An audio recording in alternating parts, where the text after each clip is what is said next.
Bonjour les amis, vous êtes la Résistance et vous êtes avec les Gilets jaunes constituants, les Gilets jaunes Île de la Réunion et Bertrand Scholler pour l'épisode 0, le pilote du rond-point 3.0. Bonjour à tous, bonjour les amis. Bonjour à tous. Donc c'est le concept du rond-point, donc il y a du café tiède, il y a du pinard, il y a des tucs. Il y a des gâteaux au glyphosate. Pourquoi rond-point 3.0 ? Parce que le rond-point 1.0, on l'a fait. Bertrand, par ton métier de collectionneur d'art, de marchand d'art, on n'en a pas vu beaucoup sur notre rond-point 1.0. En tout cas, nous, au niveau de Montlhéry. Alors, vous les avez vus, je pense, mais ils ne se sont pas forcément arrêtés. Ah. Parce que l'aventure des Gilets jaunes a commencé en hiver et c'est une grande saison pour les marchands d'art et pas pour les Gilets jaunes. Il y a Noël, il y a beaucoup d'argent à se faire en ce moment. À Paris, il y a les grandes foires d'art contemporain et donc c'est pas une saison pour prendre du café tiède autour d'un brasero. Sous la pluie. Voilà, sous la pluie. C'est pas ça. Et ils attendent les épisodes suivants pour réaliser que tout le monde va devoir aller se mettre autour d'un brasero et se serrer les coudes. Pour faire de la proto-démocratie, pour faire de l'échange à cœur ouvert. Pour faire ce qu'il faut pour reconstruire, ouais. Ok, le rond-point 1.0, on voit ce que c'était. Vous qui nous écoutez, soit vous en avez participé, soit vous les avez vus, vous êtes peut-être arrêtés, tant mieux, vous avez échangé. Ok, le rond-point 2.0, c'est sur les réseaux sociaux, etc. Et même avec des collègues, on l'avait lancé à Vierzon, avec Maki, avec Sanglier Jaune, avec que des déglingos, etc. Martial Pormet, etc. Bref, et continue sur YouTube, et ils cartonnent avec tout ce qui est Dom-Tom. Vraiment, ils font un super travail avec les Dom-Tom. Et là, en fait, 3.0, en fait, c'est en relation avec le Web 3.0. C'est une des définitions, une des caractéristiques du Web 3.0, c'est l'interopérabilité des données entre différentes applications et plateformes. Bon. Là, c'est pas application et plateforme, c'est des données, c'est de l'information, c'est l'intelligence collective, mais entre classes sociales qui n'auraient jamais dû se rencontrer autour d'un rond-point. Et c'est pour ça que c'est un rond-point qui est à l'abri. Il y a un toit au-dessus, il fait à peu près chaud, à peu près sec, et on va simplement mettre des choses. On va pas être. Alors le but de ça, c'est pas être dans la constatation des conséquences et de la lamentation et tout ça. On est les gentils, ils sont les méchants et on a des vies de merde et tout ça. Bon, ok, on a compris ça. L'affaire, c'est de poser des choses systémiques qui ont à faire avec les bases du système. Et on voit que le système dans lequel on est et qui nous gouverne est un système vérolé. Un truc de base, on t'a pas vu sur les Gilets jaunes, on t'a vu un peu sur Twitter, ça a commencé à monter en puissance avec le Covid. Là, en fait, la confiance dans le système était morte. Nous, elle était morte avant, elle était morte 2 ans avant, enfin une année avant et demie, tu vois. Tu sais depuis combien de temps, pour moi, la confiance dans le système est morte ? Vas-y, dis. Depuis toujours. Hein. J'ai jamais eu une conscience que le système, depuis que j'ai une conscience politique, donc je veux dire, depuis que j'ai à peu près 18 ans, que j'ai vu des campagnes électorales, la manière avec laquelle les gens se disputent, y compris dans les familles, sur des sujets clivants, mais pour réaliser après qu'ils ont encore une fois été bernés, que c'est les mêmes qui sont aux commandes, qui décident, etc. La banque, que on est bien d'accord. Oui, mais même la banque, quand tu as quelqu'un comme Hollande qui dit l'ennemi c'est la finance, une fois que tu as dit ça, tu n'as rien dit. D'abord, au-dessus des banques, il y a les compagnies d'assurance, et maintenant, au-dessus des compagnies d'assurance, tu as des espèces de grands fonds d'investissement mondiaux qui ont un véritable contrôle. D'ailleurs, on se demande comment ils ont réussi à avoir des actifs à gérer en dizaines de milliers de milliards. Dizaines de milliers de milliards de dollars ou d'euros ou de francs suisses, comme on veut. Mais surtout, il n'y a pas une boîte comme ça, il y en a 2. Et c'est des sociétés sœurs ce sont des sociétés américaines.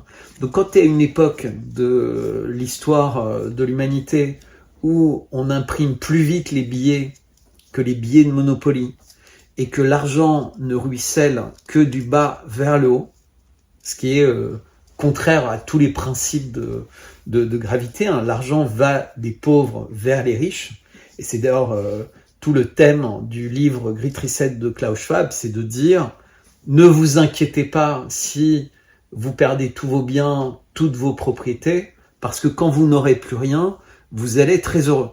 En réalité, quand on sera dans cet état-là, c'est qu'en fait, ils seront prêts de nous envoyer au paradis, mais définitivement.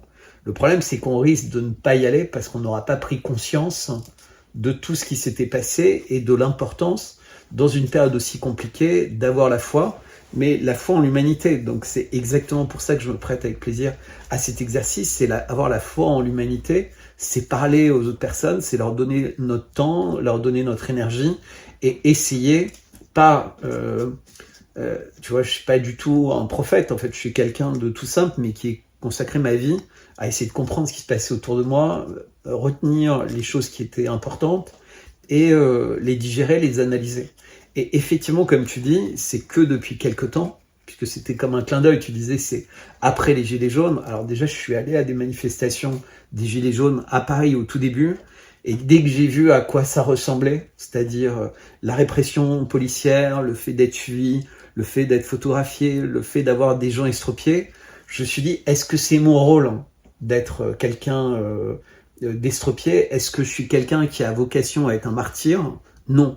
Est-ce que je suis quelqu'un qui a vocation à préparer, entre guillemets, les choses pour ce que tu appelles Gilets jaunes 3.0, rond-point 3.0, etc.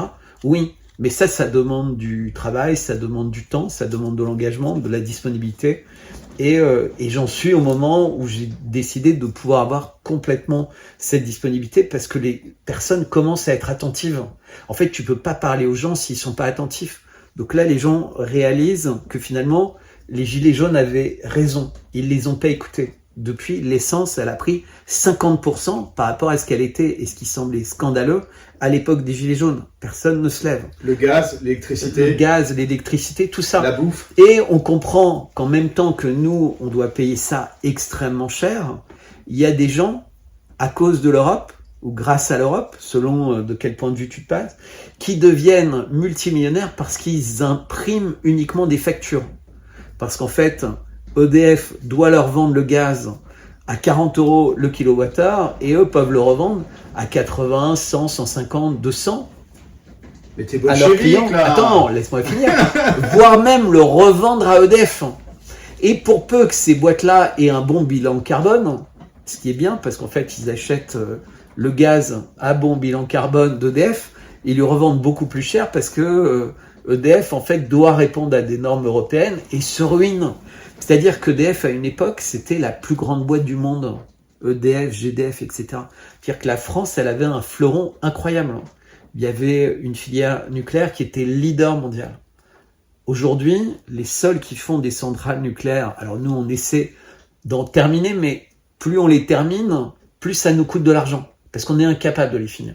Donc on a des contrats avec des pays auxquels on livre. Comme on ne sait pas faire ce qu'on leur a promis, en fait, ça engraisse nos boîtes de travaux publics, ça engraisse ces pays en amende, et en plus on doit leur fournir de l'électricité à bas prix pour compenser ça, mais les seuls qui en font, ce sont les Américains, qui, je rappelle, ont quand même acheté, merci Macron, les turbines d'Alstom, ce qui fait qu'en fait, non seulement on n'a plus la maîtrise et les brevets de ce qui est nécessaire pour nos centrales nucléaires, mais également pour nos sous-marins nucléaires, c'est-à-dire que maintenant, quand l'armée décidera de construire un nouveau sous-marin nucléaire, il va falloir qu'on aille voir les Américains en priant pour qu'ils acceptent de nous donner les licences sur les brevets qui peuvent nous permettre d'avoir des sous-marins nucléaires. Pas que je souhaite qu'on en ait, mais si la décision venait, c'est pas ce qui explique qu'on a perdu le contrat 50 milliards avec les Australiens. Ça, ce que ça explique, c'est qu'on n'a pas su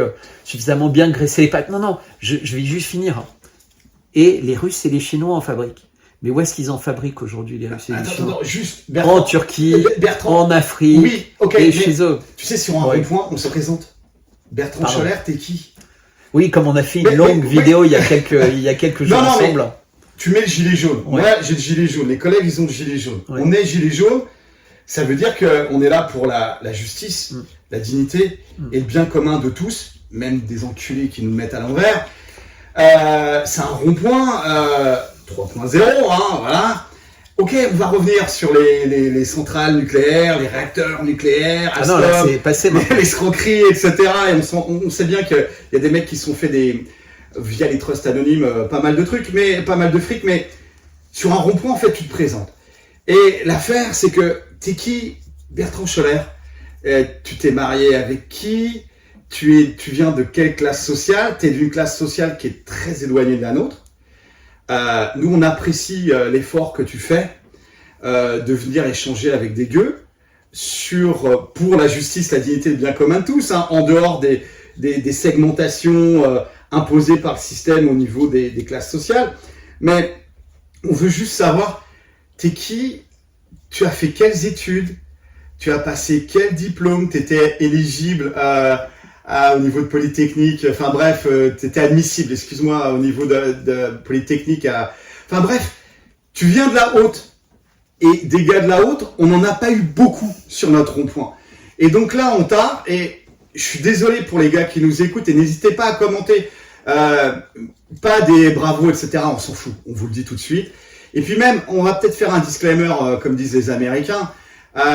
Sur la vidéo qu'on va faire, là c'est un pilote, et donc sur les autres vidéos aussi, si pour vous, le 11 septembre 2001, il n'y a que 2 tours qui sont tombés, s'il n'y a que 2 tours qui sont tombés le 11 septembre 2001, perdez pas votre temps. Allez sur Hanouna, allez sur du porno, allez sur la PlayStation, voilà. Faites-vous plaisir, allez dans la société du spectacle, du divertissement, ça va pas vous plaire, ça va vous sortir de votre zone de confort. Le but, c'est d'aller... Ok, on est sur les... Là, il y avait des conséquences, Alstom, etc. On parle de la souveraineté nucléaire du pays. Mais le but, c'est de poser des concepts systémiques.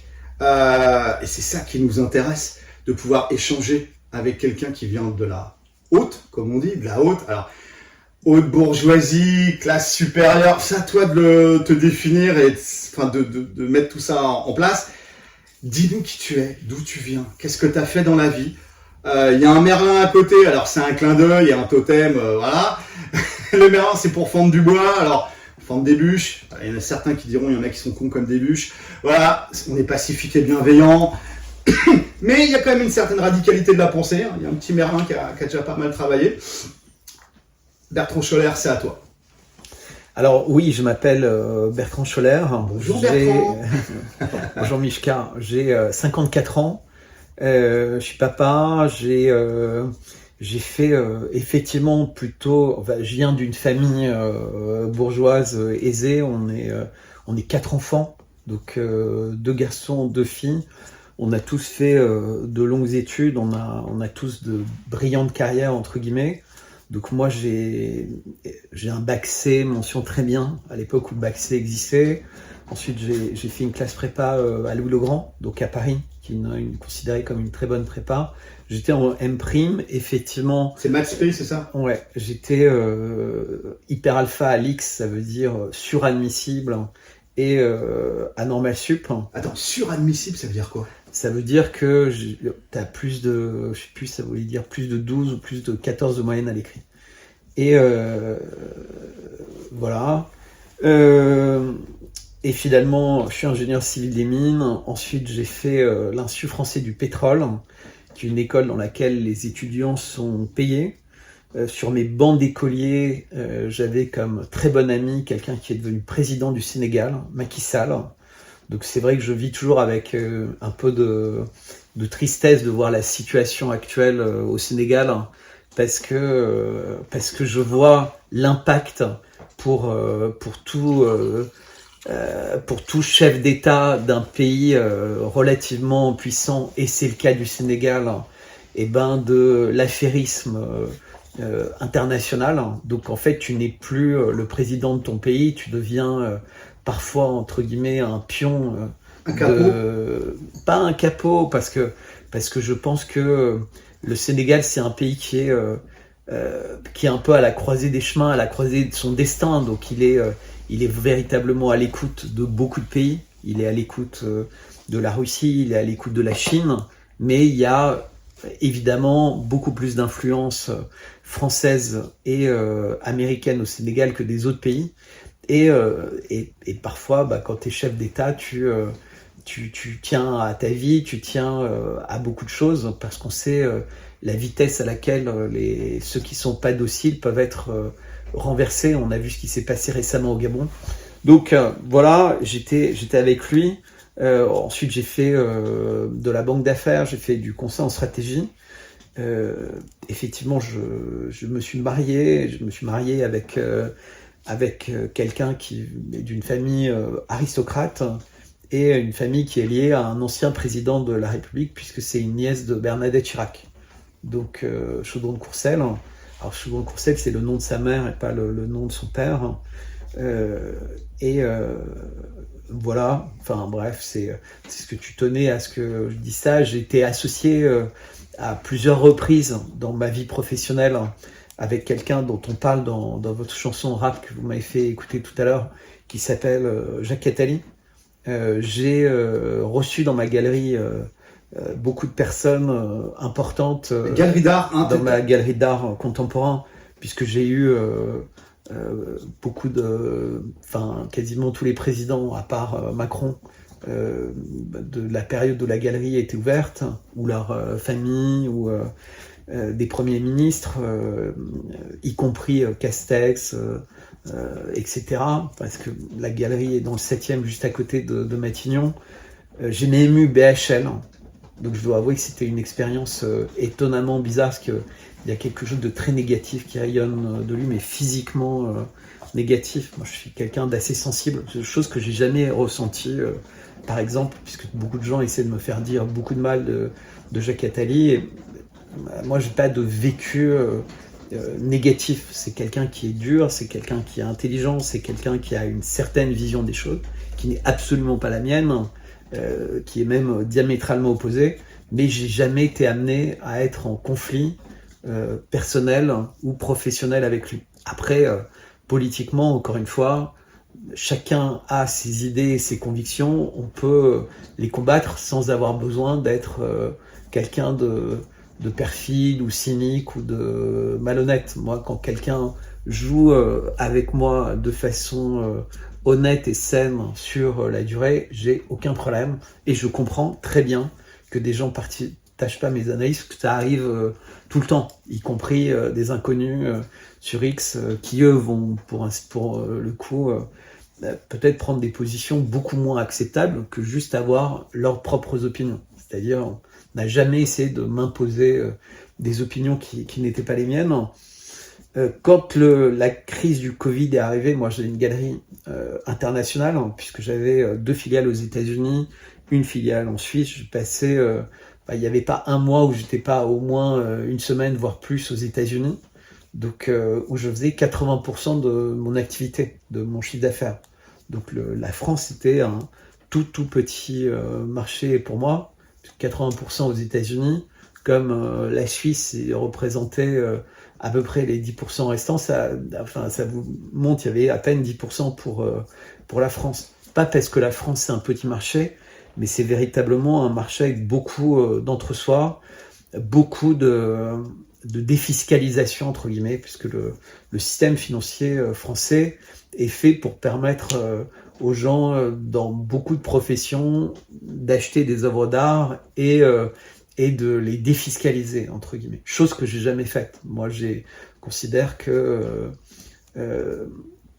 par expérience, entre guillemets, l'art qui est promu de façon fiscalement avantageuse, c'est des stagiaires qui sont dans des caves et qui passent leur temps à harceler des avocats, des médecins, des machins, pour leur vendre de l'art ridicule, en leur disant « vous inquiétez pas, avec mon système, vous allez me donner 10 000 euros, mais en fait la plupart va être pris par les impôts de votre société, et une fois que vous aurez fini de payer le loyer, vous pourrez vous l'attribuer en capital. » C'est-à-dire que vous allez avoir pour rien du tout une œuvre que si vous aviez dû payer en salaire, il aurait fallu que votre boîte soit capable de dépenser l'équivalent de 30 000 euros.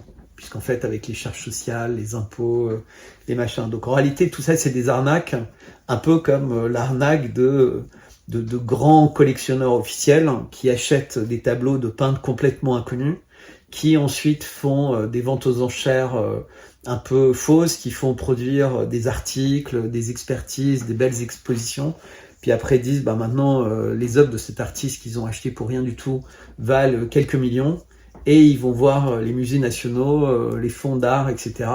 Et ils disent écoutez, moi j'ai à faire hériter cette filiale à mon fils, il y aurait, ou à ma fille, il y aurait 1 milliard de droits de succession, et je vous donne pour 2 milliards d'art.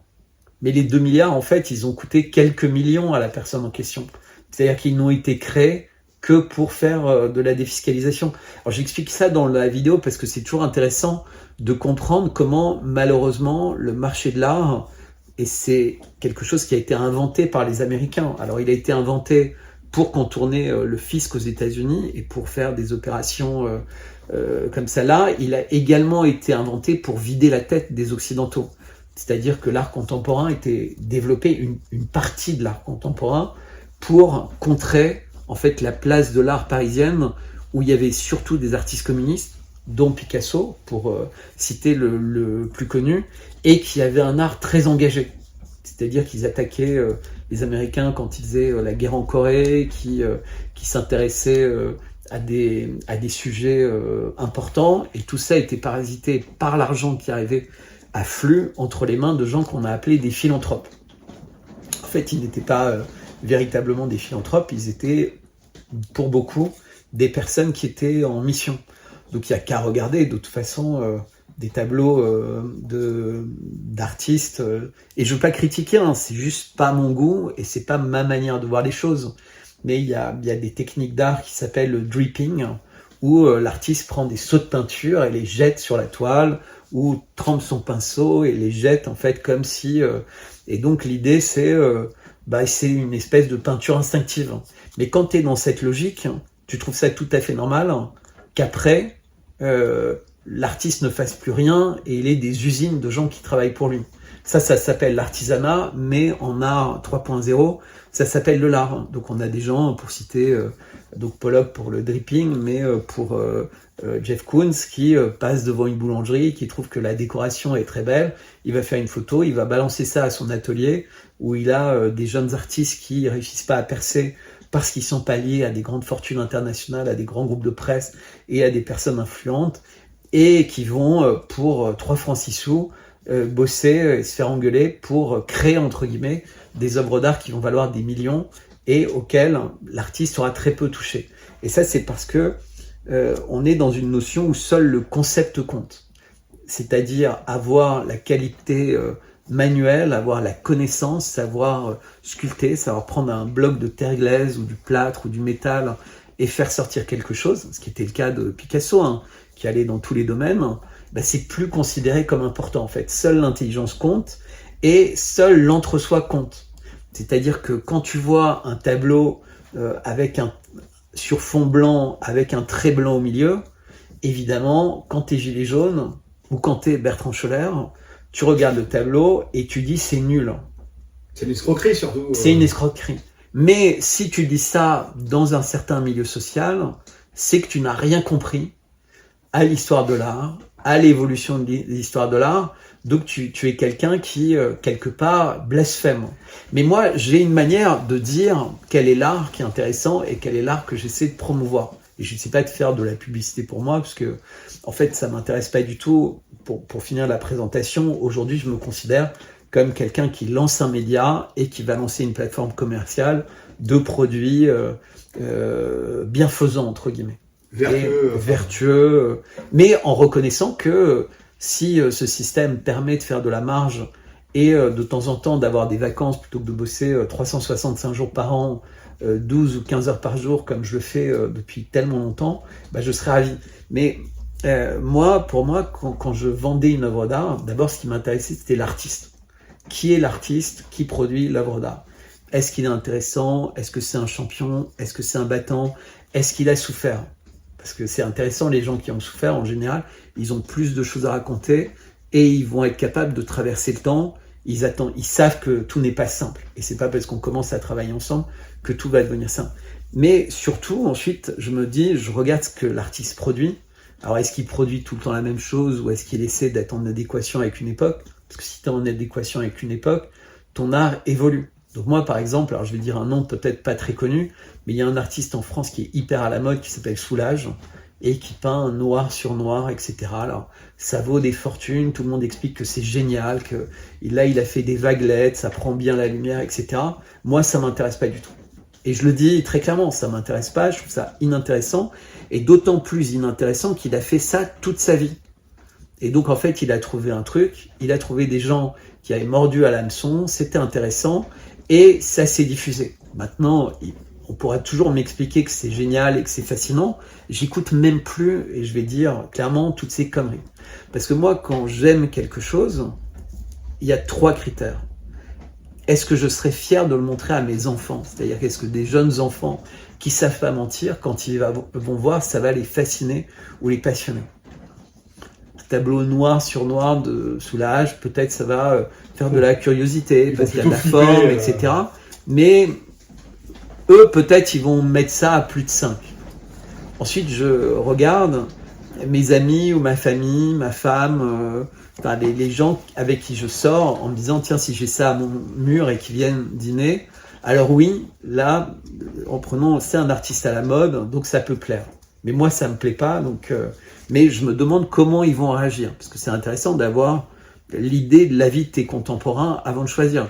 Moi, je suis pas là pour choquer ou pour essayer d'inventer des trucs, parce qu'il y a aujourd'hui encore des techniques d'art qui sont tellement novatrices, qui sont tellement intéressantes que ça peut plaire aux enfants et à ta famille, à tes amis du même âge. Mais je me demande aussi comment mes parents ou mes grands-parents, voire même mes arrière-grands-parents, réagiraient. Ou les enfants de mes enfants. Et là, en général, c'est un filtre imparable. Parce que si tu viens d'un milieu qui soit élevé ou simple ou machin, les gens, à cette époque-là, ils avaient du bon sens. Ils avaient une vraie éducation. Le bon sens, ils avaient un savoir-faire académique. C'est-à-dire qu'ils connaissaient, si on leur parlait de peinture, ils avaient fait leur gamme. Si on leur parlait de musique, ils avaient fait du solfège. Ils connaissaient, ils savaient faire les couleurs, ils savaient mélanger les couleurs. Ils savaient éventuellement même faire un bon papier, mettre sur châssis un tableau, préparer leur terre glaise, etc. Et en général, avec ces gens-là, quand tu essaies d'imaginer de leur point de vue, c'est imparable. Imparable. C'est-à-dire, ils vont te regarder et ils disent, c'est quoi cette connerie? Et encore, t'es poli. Et encore, t'es poli. Et encore, mais on oublie ça. Parce qu'en fait, un tableau, une œuvre d'art, ce qui la caractérise, c'est qu'elle doit traverser le temps. Mais les gens oublient tout le temps ça, traverser le temps. Il y a des tableaux de portraits de personnes, ils peuvent traverser l'éternité. On a évoqué la dernière fois dans notre vidéo La Joconde, mais n'importe quel tableau de portrait ou dessin d'animal dans des grottes de Lascaux, il a un intérêt pour toujours. Donc tout ce qui est figuratif, on sent que ça a de l'intérêt. Alors évidemment, c'est pas à la mode une scène de bataille ou autre, mais en réalité, c'est un intérêt. Une scène de marché, une scène dans un intérieur. Oui, ok, c'est peut-être pas hyper violent, etc.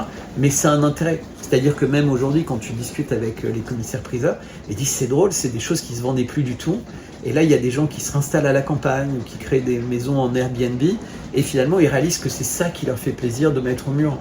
Ils se sentent pas d'humeur de payer 3 fois plus cher un poster chez Ikea ou 50 fois plus cher un tableau où les gens vont regarder et vont se dire c'est quoi ce truc je suis dans une maison typique, etc. Et donc ça me rassure, c'est qu'en ce moment, les gens réalisent qu'ils ont envie d'avoir des choses chaleureuses auxquelles ils ont envie de se raccrocher.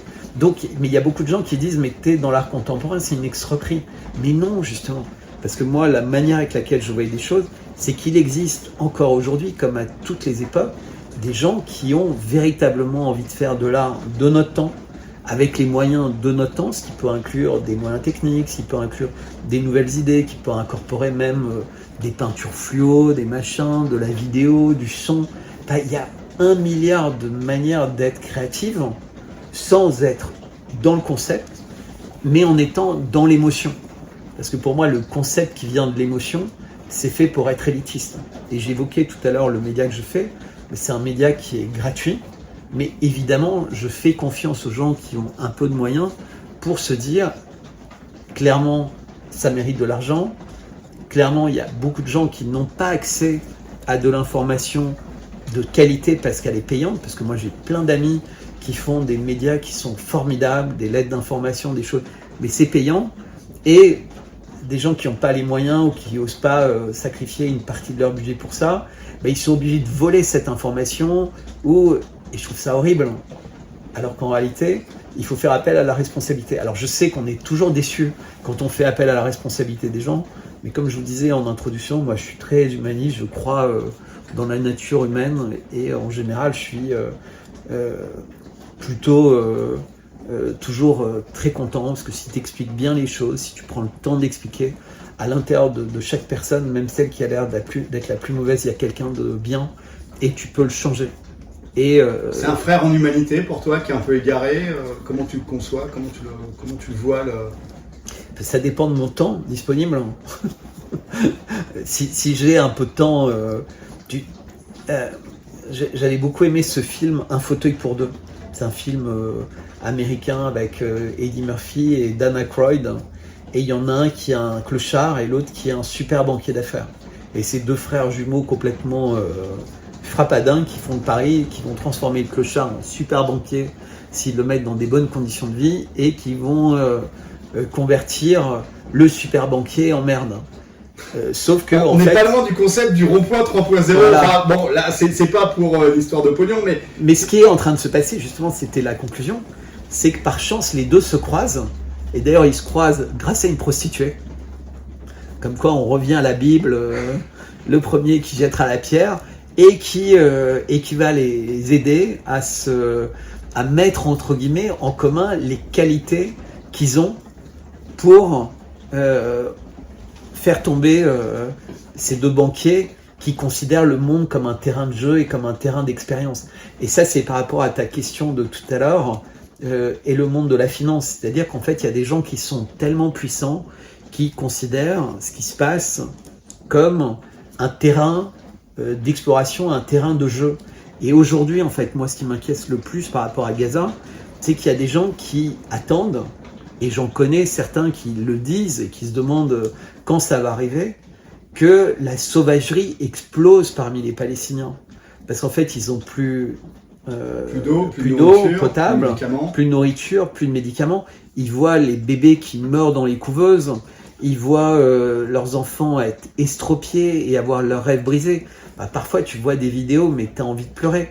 Tu vois, d'un enfant qui avait écrit une lettre en disant que il attendait d'avoir un vélo, etc., pour pouvoir jouer, tu vois, avec son père, et qui faisait des économies, et qui voulait pas de téléphone parce que un vélo c'était plus intéressant qu'un téléphone, parce qu'il pourrait aller plus vite à d'autres endroits, etc., de ce ghetto. Mais tout ça pour dire que les gens se demandent et calculent à Gaza à quel moment la résilience des gens fait qu'ils vont se transformer en animaux. Et ça va leur permettre d'étalonner la manière avec laquelle on va être traité dans les prochains mois. Alors, je veux juste conclure un truc très important. C'est que dans la communication d'Israël, ils disent, comme ça avait été pour l'Ukraine, comme ça a été pour le vaccin avec Pfizer, on est le rempart pour éviter la barbarie. Mais en fait, non.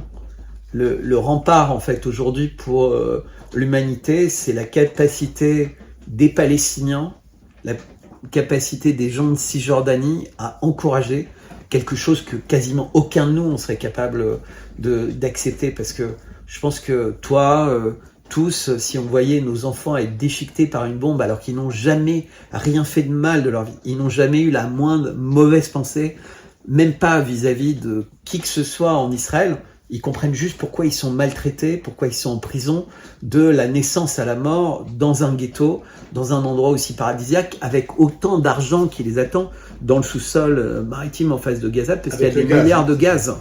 Et donc, en fait, malgré tout, ils essaient de sauver les vies, ils se battent ensemble pour sortir les gens des camps, ils partagent l'eau, ils partagent, etc. Et ils n'ont pas de haine. Tu vois, il y a une chaîne de télé qui interviewait les gens, et plein de gens l'ont fait, en leur disant, mais c'est quoi votre rêve quand ce sera fini?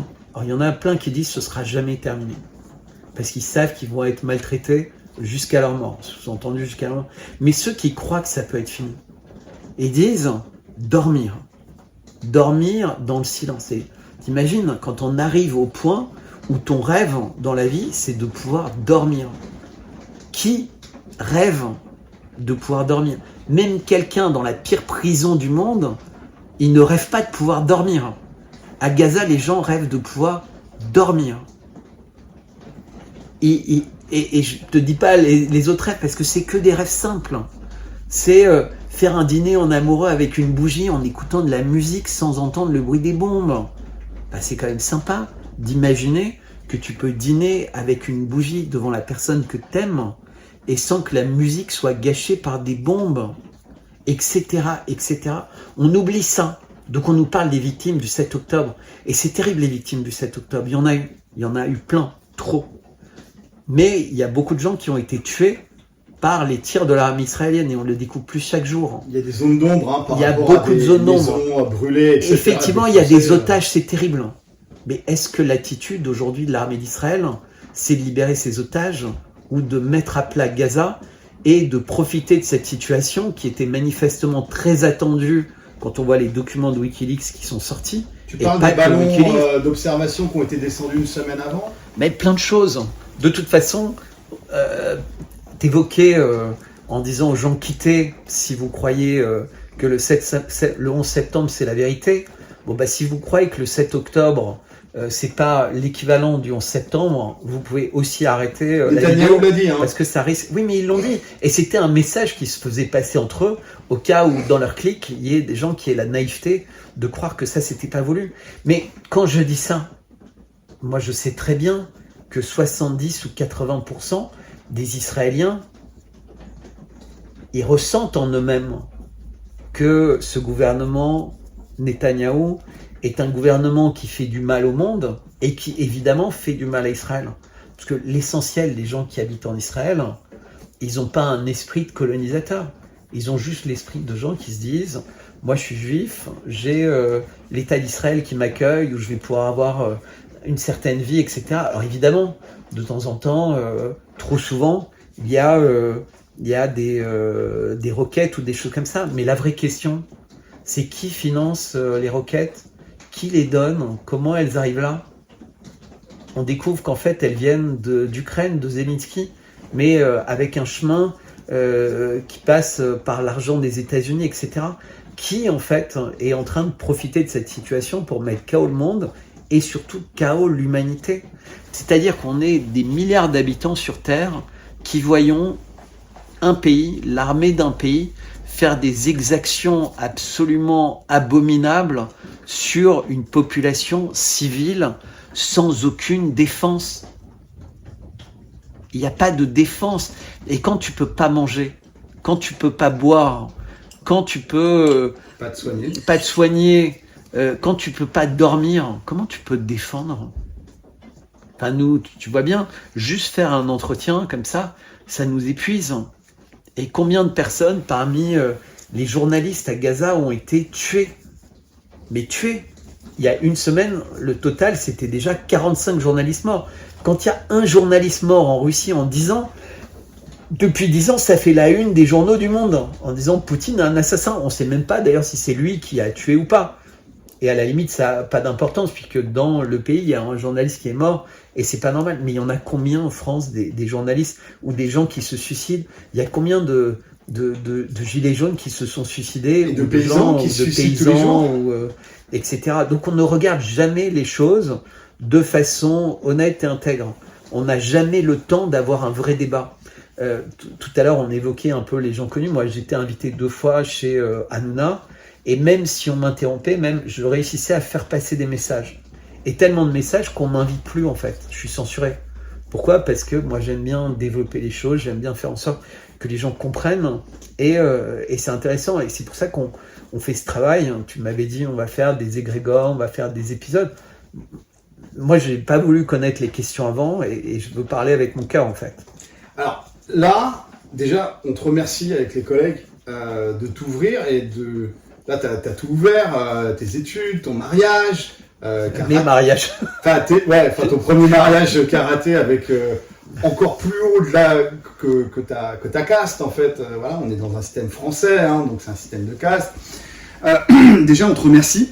Au niveau présentation sur le rond-point, les gars, là, on a quoi. Puis ça nous rappelle une phrase de Voltaire, enfin une correspondance de Voltaire avec Madame de Chalotais, qui était en 1763. À Ferney, et il lui écrivait « Il est à propos que le peuple soit guidé et non pas instruit. Quand la populace se mêle de raisonner, tout est perdu. » Alors, Voltaire, noblesse de robe. Alors apparemment, dans ton premier mariage, c'était de la noblesse de robe, hein, c'était pas la noblesse d'épée. La populace, comment justement, tu vois la question, tu vois, on est sur le rond-point, on se partage. Comment les gars les filles hein, de ta classe, de ta classe sociale, la classe supérieure, considèrent les gilets jaunes comme de la populace, comme Alors, j'aime bien être précis quand je réponds. Donc, d'une part, moi j'ai toujours été quelqu'un qui fréquentait tout l'éventail de la population, mais toujours, depuis que je suis tout petit. Donc j'aime bien discuter, quitte à être caricatural, avec des femmes de ménage, avec des taxis, avec des ouvriers, tu vois, quand j'ai fait des stages ouvriers dans ma vie ou autre, et avec des chefs d'entreprise, des journalistes, des gens puissants, des philosophes, des hommes politiques, etc., des maires. Donc toujours, en fait, j'étais intéressé par être en contact avec les différentes personnes. Donc qu'est-ce qui s'est passé avec les Gilets jaunes pour répondre exactement à ta question? Ça s'est passé essentiellement en décembre et c'est donc les week-ends avant Noël. Alors là, tu parles des journées insurrectionnelles avec l'Apex qui était le 1er décembre 2018. Et si on avait gagné le 1er décembre 2018, tu sais très bien que toutes les saloperies de Big Pharma, etc., elles ne seraient peut-être pas passées de la même manière. Mais nous, on l'a vu dans la rue avec des bourgeois qui descendaient, qui ne savaient pas, ils avaient peur. Hein, il y avait des fliquettes qui étaient sorties des commissariats avec des flingues plus gros qu'elles. Et les bourgeois nous disaient, mais qu'est-ce qui se passe? Enfin, quand on dit les bourgeois, les gars qui habitaient à côté de la place de l'Étoile, ils disaient, mais de toute façon, nous, les Gilets jaunes, vous savez, on vous aime bien, on laisse jouer nos enfants avec les vôtres. La semaine dernière, on laissait encore jouer nos gosses avec les vôtres. Les Gilets jaunes, au début, c'était un mouvement qui était bon enfant, parce que c'était souvent des personnes âgées, des personnes qui s'exprimaient sur les ronds-points, et c'était vu comme ça. Puis, assez vite, en fait, tous les médias et toute l'intelligentsia, tous les dîners en ville, ont commencé à présenter les Gilets jaunes comme des gens qui allaient détruire l'économie et qui, par ailleurs, compte tenu des cibles particulières qu'ils avaient, le monde de la finance, le monde des médias et peut-être un certain nombre de débordements de langage, etc., moi je ne peux pas en parler, ont été accusés d'antisémitisme, qui est, entre guillemets, le crime suprême. C'est-à-dire que dans un pays comme la France, tu peux être complotiste, ok, ça va, tu seras... Mais tu sais que dans les Gilets jaunes, il y a la même part de rebeux, il y a la même part de blacks et il y a la même part de juifs que dans le reste de la population. Non, mais j'essaie de te dire comment, entre guillemets, comme pour un chien qui n'a pas la rage, mais dont tu veux te débarrasser, tu dis qu'il a la rage. Donc le meilleur moyen de tuer le débat, le meilleur moyen de faire en sorte que plus personne, à moins d'être complètement fou, a envie de s'associer avec les Gilets jaunes, c'est de les étiqueter antisémites. Tu as vu, ce week-end, il y a une manifestation à Paris qui n'a pas rassemblé beaucoup de monde, mais dans laquelle toutes les personnes qui ont détruit la France d'ailleurs, avaient envie d'être au premier rang. Donc tu avais Hollande, Sarkozy, Elisabeth Borne, Larcher, Bruno Le Maire, Emmanuel Valls, qui ressort à chaque fois qu'il y a une crise en se disant je vais peut-être redevenir quelqu'un d'important, parce qu'il a essayé en Espagne, il a essayé partout. Tu avais tous ces gens-là, donc ils sont des gens qui font beaucoup de mal, mais qui ont, entre guillemets, il y a une espèce de caution très morale à dire je combats l'antisémitisme, et il y a une efficacité très forte à appeler antisémites tous les gens qui veulent aller contre le système. Hollande avait échappé à ça en disant mon ennemi c'est la finance. Ça s'est joué à rien que ça devienne le lendemain, candidat. Il était à Londres, il était à City de Londres. Non mais justement, donc il a tout de suite fait allégeance pour dire attendez, j'ai dit ça parce que les gens vont être assez cons pour voter pour moi, mais il faut vite qu'on se débarrasse de Sarko. Et puis moi, je vais préparer la route à un banquier, il s'appellera Macron, vous en faites pas, parce que s'il est dans le sillage de Sarko, peut-être il réussira pas. Tout ça, si tu veux, c'est des espèces de schémas sur le long terme. Ouais, mais c'est mort, ces schémas-là, tu vois que c'est mort. Bah écoute, pas tant que ça, ils réussissent bien. Non, mais il n'y a plus que ces enculés-là qui croient à leur schéma. Oui, mais ils ont le pouvoir. Hein. Ils ont le pouvoir. Ils ont le pouvoir qu'on veut bien leur donner. En fait, c'est notre propre passivité, notre propre lâcheté. Notre propre faiblesse en fait qui leur donne. Alors je te parle pas des gilets jaunes, je te parle pas des collègues qui ont mouillé le maillot, etc., qui sont fait blesser. On a eu 23 000 blessés minimum, plus tous les autres. Et combien de blessés psychologiquement parce qu'ils ont été mis en garde à vue, parce qu'ils ont été ils ont perdu leur mariage. T'as combien de personnes qui ont eu ça? Parce que tu sais, la destruction. Je dis ça parfois à un certain nombre de personnes qui me disent mais qu'est-ce qui dit que les chiffres des morts en Palestine sont vrais et les blessés? Je leur dis mais ça n'a aucune importance. Aujourd'hui, tu as 2 500 000 personnes qui sont détruites. Je vous rappelle qu'en France, quand il y a un attentat qui a lieu quelque part et qu'il y a 5 morts, 10 blessés, il y a des cellules psychologiques pour 10 000 personnes qui sont mises en place à cause du traumatisme. Il y a des numéros verts pour... Mais là, il n'y a pas de numéro vert. Pour tous les gilets jaunes qui se sont retrouvés en garde à vue ou qui se sont on fait de la prison, il y a des milliers de gilets jaunes qu'on fait de la prison. On n'imagine pas le... Parce que, tu sais, tu as un sentiment d'injustice et il n'y a rien de pire dans une société dite de droit, dite démocratique ou républicaine ou n'importe quoi, que d'avoir l'impression que le système, il est injuste avec toi. Attends, on est sur le rond-point, là. Tu nous parles de république? Res publica? Mais c'est res bourgeois, c'est res banca, c'est res oligarca. Mais je t'explique en fait que dans notre système éducatif, les personnes pensent que la justice, que la police est faite pour défendre les faibles. C'est des biais, ça. C'est des biais. Je sais. Et donc, le constat, il a été terrible parce que les gens l'ont vécu dans leur chair. Ils ont perdu des yeux. Ils ont perdu leur confiance en eux. Leur mariage. Ils ont été emprisonnés comme certains parce qu'ils étaient boxeurs et à un moment, face à des choses... Plus de 50 000 euros. Ouais. Il a dû payer 50 000 euros alors qu'il a fait que défendre une femme. Alors qu'il y avait des mecs, là on parle de gendarmes en plus, hein, ils ont porté normalement leur allégeance, ils ont prêté allégeance au peuple, à la nation, un peuple sur un territoire, c'est la définition de la nation. Il y a des gendarmes qui maltraitaient une femme, le gars c'est un boxeur de Massy, et il a de la testostérone, il va défendre une femme, et il va boxer un... Bon, on va pas dire le nom. Là, le problème... Plus de 50 000 euros, son mariage, sa famille, sa vie a été brisée. Et c'est pas seul, il y en a plein. Mais Mishka, juste pour être très clair sur ce point-là, parce que j'aime bien être très très clair sur ce que je dis.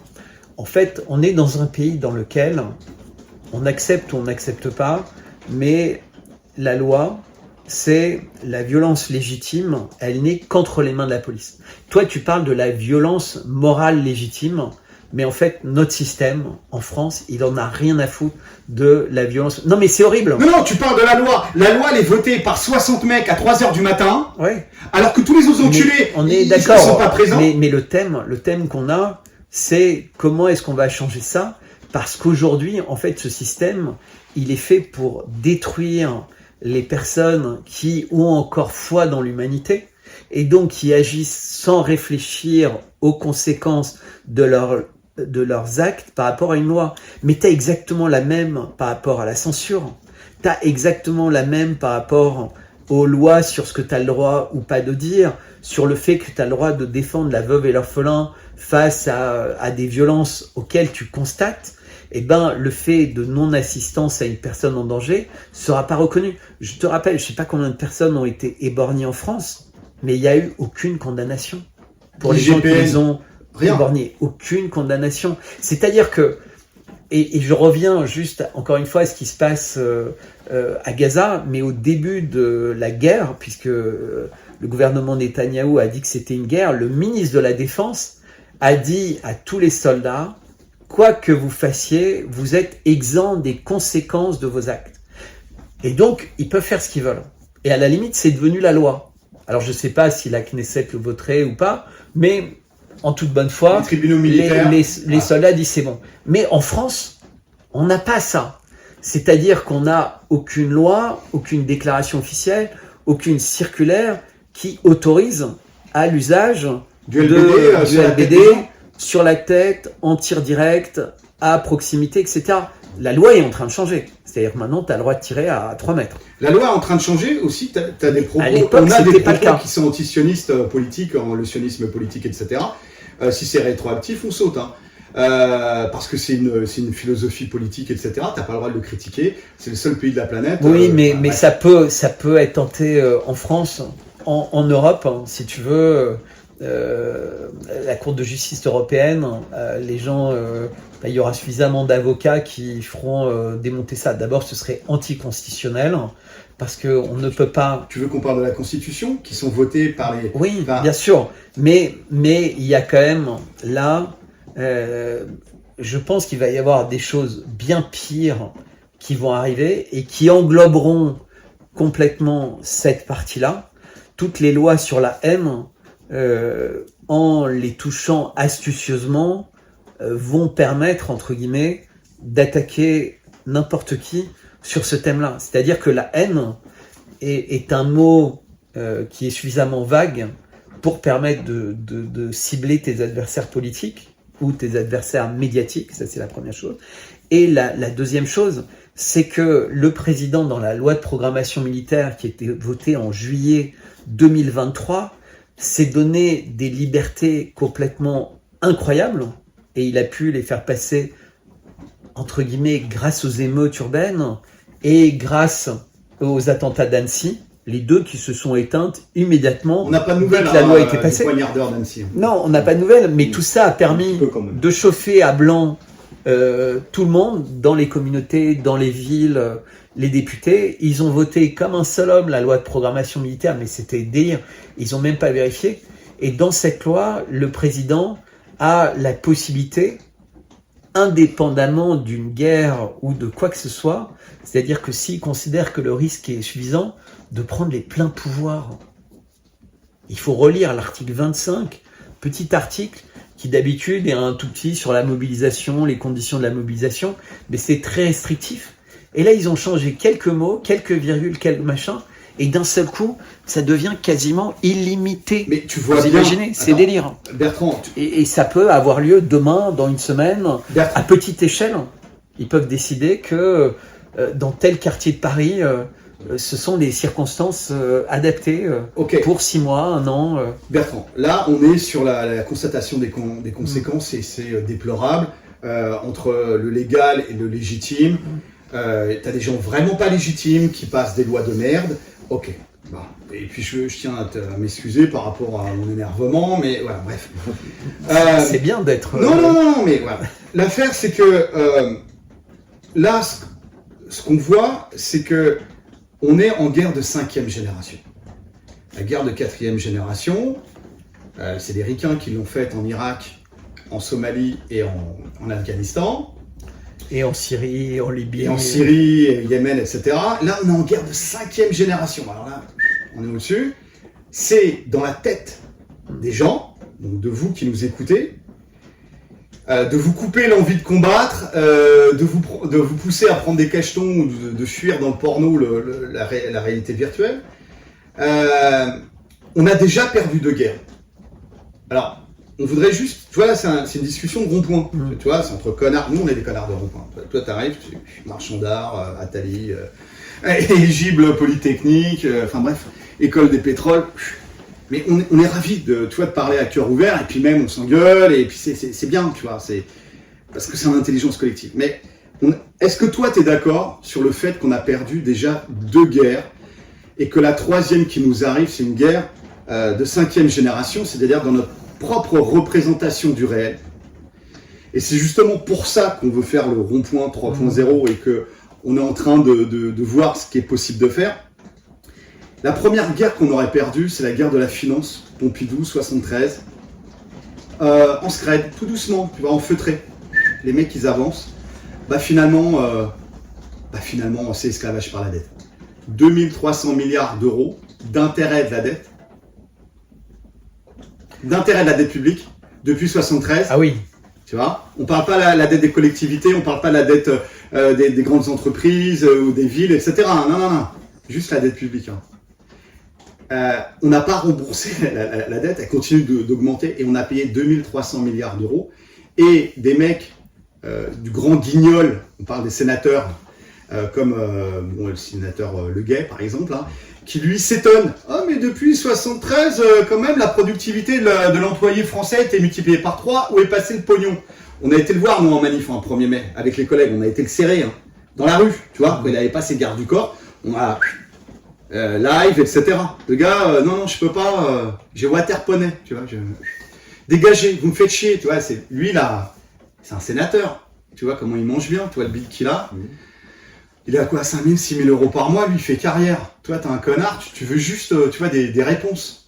Mais lui, il dit, attends, c'est un sachant, il est sénateur. En plus, il est communiste, il est côté du bien, tu vois. Alors, c'est pas le communisme à la Crasu. non, voir à la Marchais, non. Là, on a le mec qui se dit, mais où est passé le pognon? Nous, on te le dit.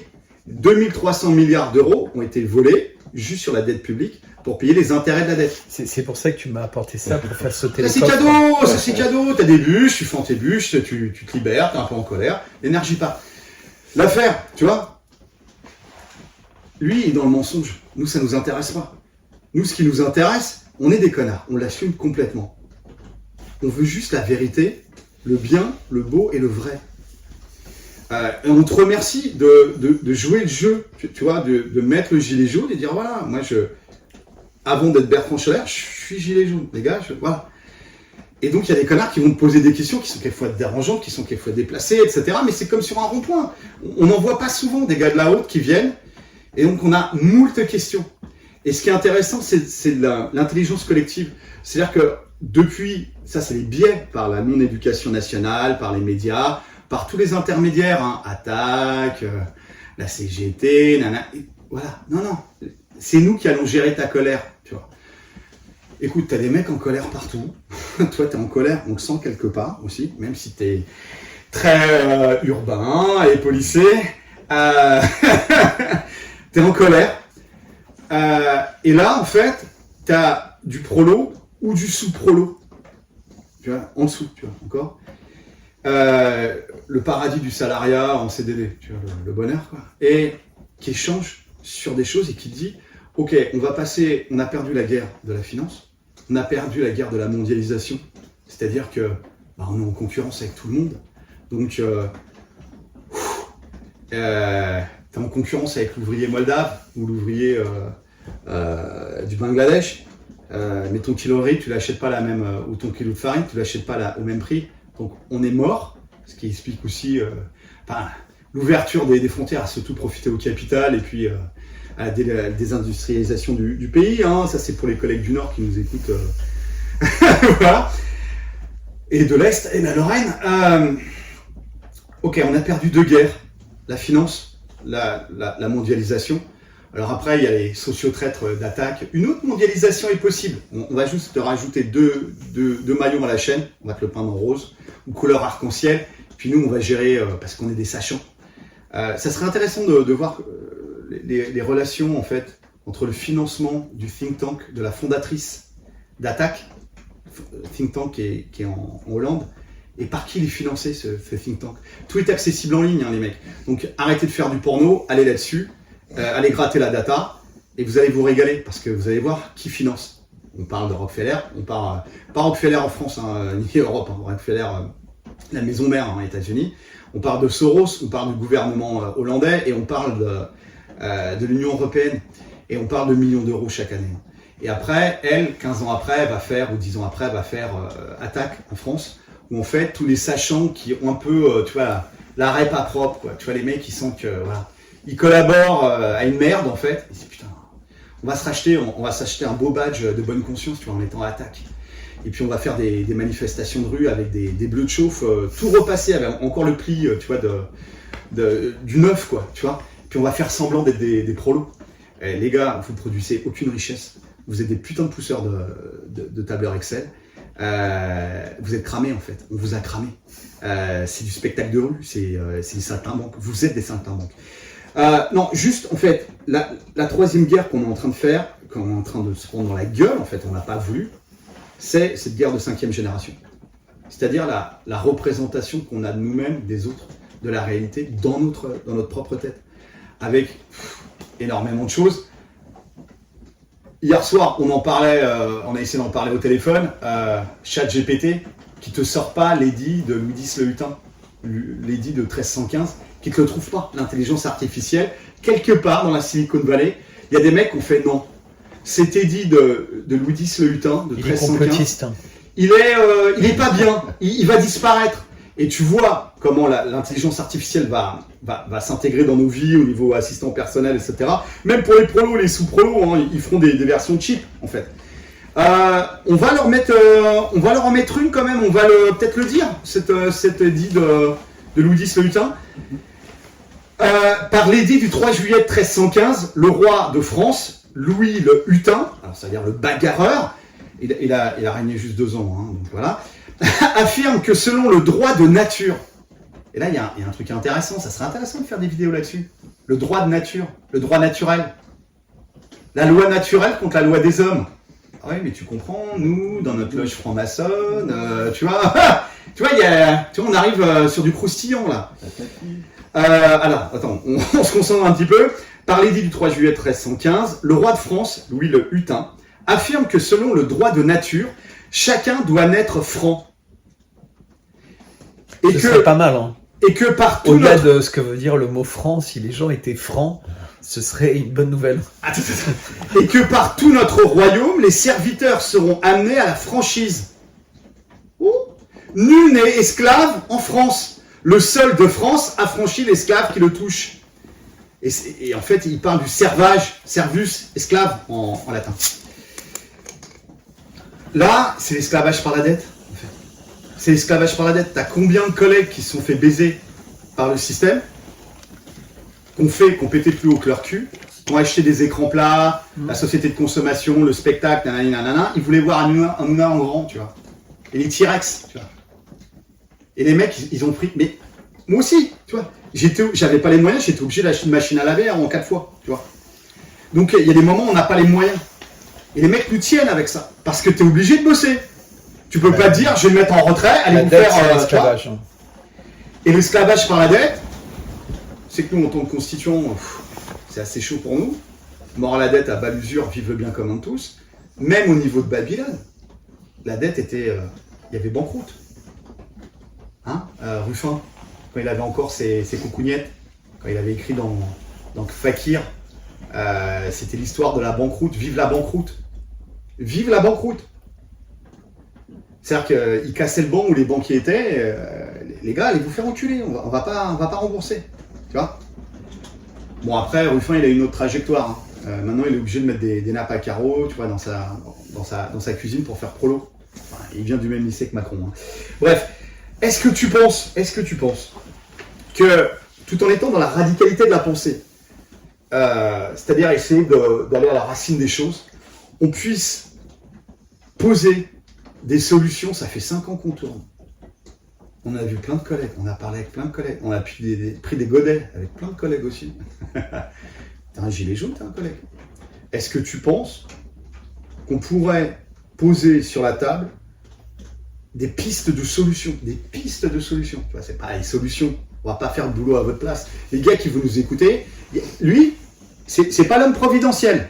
Donc, tu vois, c'est un peu comme le 11 septembre, tu vois. Si tu penses que c'est l'homme providentiel, tu te plantes. C'est à toi de faire le boulot. Tu te retires les doigts, voilà. Tu sais pas quand est-ce que, pourquoi t'es arrivé sur Terre, tu sais pas quand est-ce que tu vas repartir, et grosso modo, le jeu, c'est trouver pourquoi t'es sur Terre. Et on te rappelle qu'un linceul n'a pas de poche. Petit clin d'œil aux gars de ta classe sociale, enfin, qui ont peut-être trop de pognon de temps en temps et qui savent pas quoi en faire. Mon Dieu, vite, diversifier mon portefeuille. Putain, nous, notre portefeuille, notre larfeuille, il est vide. Donc, tu vois, on n'a pas cette problématique-là. On vous dit, le gars là, qui est très sympa, qui a mis un gilet jaune, il n'est pas l'homme providentiel. C'est à vous de vous sortir les doigts et de faire le boulot. Le boulot pour vous, pour votre mari, pour ta femme, pour tes gamins est un avenir à peu près propre, pour le respect de tes anciens. Hein, le Rivotril, il est passé par là. Il y a eu des belles saloperies. Donc si tu t'es pas réveillé avec les gilets jaunes, tu te réveilles pas avec la saloperie du fascisme sanitaire, Big Pharma, etc. Tu te réveilles pas avec l'inflation, tu te réveilles pas avec Gaza, tu te réveilleras jamais en fait, t'es dans le coma, t'es hibernatus. Donc, comment pas, quitte la vidéo, passe à autre chose. Nous, on veut savoir, on est en face d'une guerre de la perception. Ça fait 5 ans qu'on tourne, on a masse de choses à te donner et à vous donner, les gars. Derrière votre écran, qu'il soit petit, grand, que ce soit le jour ou la nuit, on a masse de choses qui ont été pensées. Et vraiment, dans cette optique du bien commun de tous, même des enculés qui nous la mettent à l'envers, ou des petits capots, tu vois, le petit haut fonctionnaire. Tu vois, le mec, il est en haut de l'échelle, tu vois. Mais en fait, ces mecs-là, ils flippent. Tu vois, ils ont un appart à 3 millions à Passy, mais le mec, il flippe. Il sait qu'il est en haut du dernier pont du Titanic, mais le Titanic, il prend l'eau, tu vois. Puis les mecs, ils sont en brasse coulée, au fond, tu vois. Puis qu'ils vont venir lui demander des comptes. Et ces mecs-là, ils flippent. Donc voilà, c'est un message pour ces gars-là. Sors-toi les doigts. Lui, en face, que tu vois là, il va pas te sortir une solution toute faite. Il échange avec des connards de rond-point sur des choses qu'ils ont collectées depuis 5 ans. Et on se dit, ça serait bien de faire des vidéos thématiques là-dessus. Tu vois, par exemple, sur l'argent. Tu vois, qu'est-ce que doit être l'argent? Tu vois, c'est un truc con. Ben, l'argent, c'est... Ouais, attends. Il y a des mecs qui ont un projet, en fait. Puis, attends, l'argent, tu vois, il y a différentes choses. Et voilà la carotte. L'entreprise, tu vois. On a rencontré des mecs hallucinants. C'est ça qui est extraordinaire. Qui est extraordinaire dans les Gilets jaunes. C'est que tu rencontres des gens. Tu vois, toi, t'es un marchand d'art, t'es un grand bourgeois, etc. Mais on a rencontré des avocats, on a rencontré des juristes, des professeurs d'université, des mecs super pointus dans leur domaine et qui font « Ouais, mais un peu que je te le porte, le gilet jaune. » Et puis les gars, moi j'ai travaillé à ça toute ma vie, tu vois. J'ai essayé de pousser ça auprès du PCF, de la France Insoumise. Les mecs, ils m'ont envoyé chier. Je suis à la retraite depuis... moi, je travaille gratuitement, tu vois, je fais passer des thèses, tu vois, gratuitement, tu vois. Mais, putain, mais j'ai bossé à ça, prenez ça, quoi, c'est un cadeau. Il y a énormément de personnes bienveillantes qui nous donnent des cadeaux. Et, on voudrait un petit peu faire le listing des gros cadeaux qu'on a eus, tu vois. Et il y en a masse, honnêtement, il y a une vingtaine de vidéos thématiques. Est-ce que tu crois que c'est possible de le faire dans ces trucs interclasses, en fait, tu vois? Moi, ce que je crois, et on en a parlé ensemble, et j'ai pas changé d'opinion, c'est que je pense que si à notre époque, on n'a pas une urgence pour partager notre connaissance de l'envers du décor, notre connaissance des ramifications, entre guillemets, internationales sur un certain nombre de questions. Comme tu as fait avec le marché de l'art. Comme j'ai fait avec le marché de l'art, on est véritablement comme des animaux dans un couloir d'abattoir, en fait. C'est-à-dire qu'on avance instinctivement, on sent que quelque chose de bizarre se passe, mais on ne réussit pas à le concevoir. Et pourtant, dans quelques minutes, dans quelques mètres, il y aura une première balle dans la tête pour essayer de te tuer sans douleur, puis tu vas être retourné, on va récupérer ton sang, on va enlever ta peau, on va couper les morceaux de chair, et puis on va te laisser faisander jusqu'à ce que tu partes. Voilà, c'est très schématique. Parce que tout le monde ne va pas être amené à mourir, les effets secondaires, les guerres, les machins, etc. Mais ça pourrait se passer de façon relativement abominable. Il y a des gens qui disent que dans les injections qui ont été données à des milliards de personnes, il y avait des lots. Alors j'en sais rien, moi je suis pas expert, j'ai pas fait les études, je crois un certain nombre de personnes, et quand ça vient en même temps de différents pays du monde, qu'il y a une baisse de natalité, il y a une surmortalité et plutôt forte dans les pays à fort taux de vaccination, etc., et qu'il y a des gens qui disent en plus il y avait des variations par lot, et que je sais qu'il y a un certain nombre de personnes qui observent toutes ces choses-là très très finement, je me dis mais qu'est-ce qui les empêchera, comme dans certains films de science-fiction, de décider que dans quelques temps, sur 100 injections, il y en a 30 qui sont mortelles sous 3 ans. C'est facile de faire sur quelque chose qui ne va pas... Ouais, voilà. AVC, Il y en a 30 qui sont mortelles sous 15 ans, mais il y aura moyen de prolonger. C'est-à-dire un peu comme toujours dans les films de science-fiction, tu pourras avoir tes petites pilules bleues qui te maintiennent en vie tant que tu es sage, et puis le jour où tu n'es pas sage, tu n'as plus de pilules bleues. Alors, pas rouge dans la pilule. Non. Bleu. Et tu as les gens qui, pour X ou Y raison, auront eu de la chance, ils auront eu le lot qui leur permet qu'il n'y a pas d'épée de Damoclès. Mais ils ne le savent pas, puisque personne ne sait a priori le lot qu'il a eu, sauf les gens qui font partie, entre guillemets, d'un environnement dans lequel il y a des lots très spécifiques pour cet environnement particulier. Mais je vais finir. À partir du moment où tu revaccines, tu réinjectes les gens tous les 6 mois ou tous les ans ou à un certain rythme, de toute façon, la loterie fait que statistiquement, en 2-3 ans, en réalité, on est tous dans la même galère, sauf ceux qui n'ont jamais eu les lots dangereux, entre guillemets. Et donc, ça veut dire que tout le monde se met à rêver d'avoir ces espèces de petites pilules bleues. Alors, je dis bien bleu, pas rouge, parce que les pilules bleues, c'est les pilules du monde de rêve, mais c'est aussi un monde dans lequel tu es docile, parce que tu as besoin d'avoir ça. Donc, si tu es un journaliste à la télé, tu vas continuer à dire toutes les conneries qu'il faut dire pour garder ton poste et avoir la prime, parce que sinon, il n'y a pas d'aide de l'État, parce que sinon, tu te fais mettre au placard, parce que sinon, tu es viré, etc. Et on s'en rend compte. Et donc, je crois qu'en fait, ça, c'est un scénario possible, donc qui se passera par les biotechnologies. Pourquoi les Russes étaient très inquiets à l'idée qu'il y ait des biolabs. Donc, ça pourrait passer donc, par des injections, ça pourrait passer par de nouvelles épidémies, et si ça passe par de nouvelles économies, on voit épidémie que c'est l'OMS en fait qui va se voir attribuer toutes les responsabilités sur la politique dans les différents pays du monde, l'attribution des lots justement entre les continents, tout le monde devra obéir, donc supranational, pas élu. On s'approche vraiment de ce fameux gouvernement mondial, mais ça arrive par la santé. Ça peut se passer aussi par un espèce de clash des civilisations artificielles. Donc on a évoqué plusieurs fois dans nos discussions, mais pour simplifier, entre guillemets, tu as 3 religions qui catalysent les unes envers les autres des possibilités de conflit. La religion juive, la religion chrétienne, la religion musulmane, j'ai pris par antériorité. Mais il y a quelque chose qui est particulièrement attisé aujourd'hui dans nos sociétés occidentales, c'est d'utiliser ce clivage par religion, mais qui devient un clivage géographique entre les centres-villes et les banlieues, la peur, etc.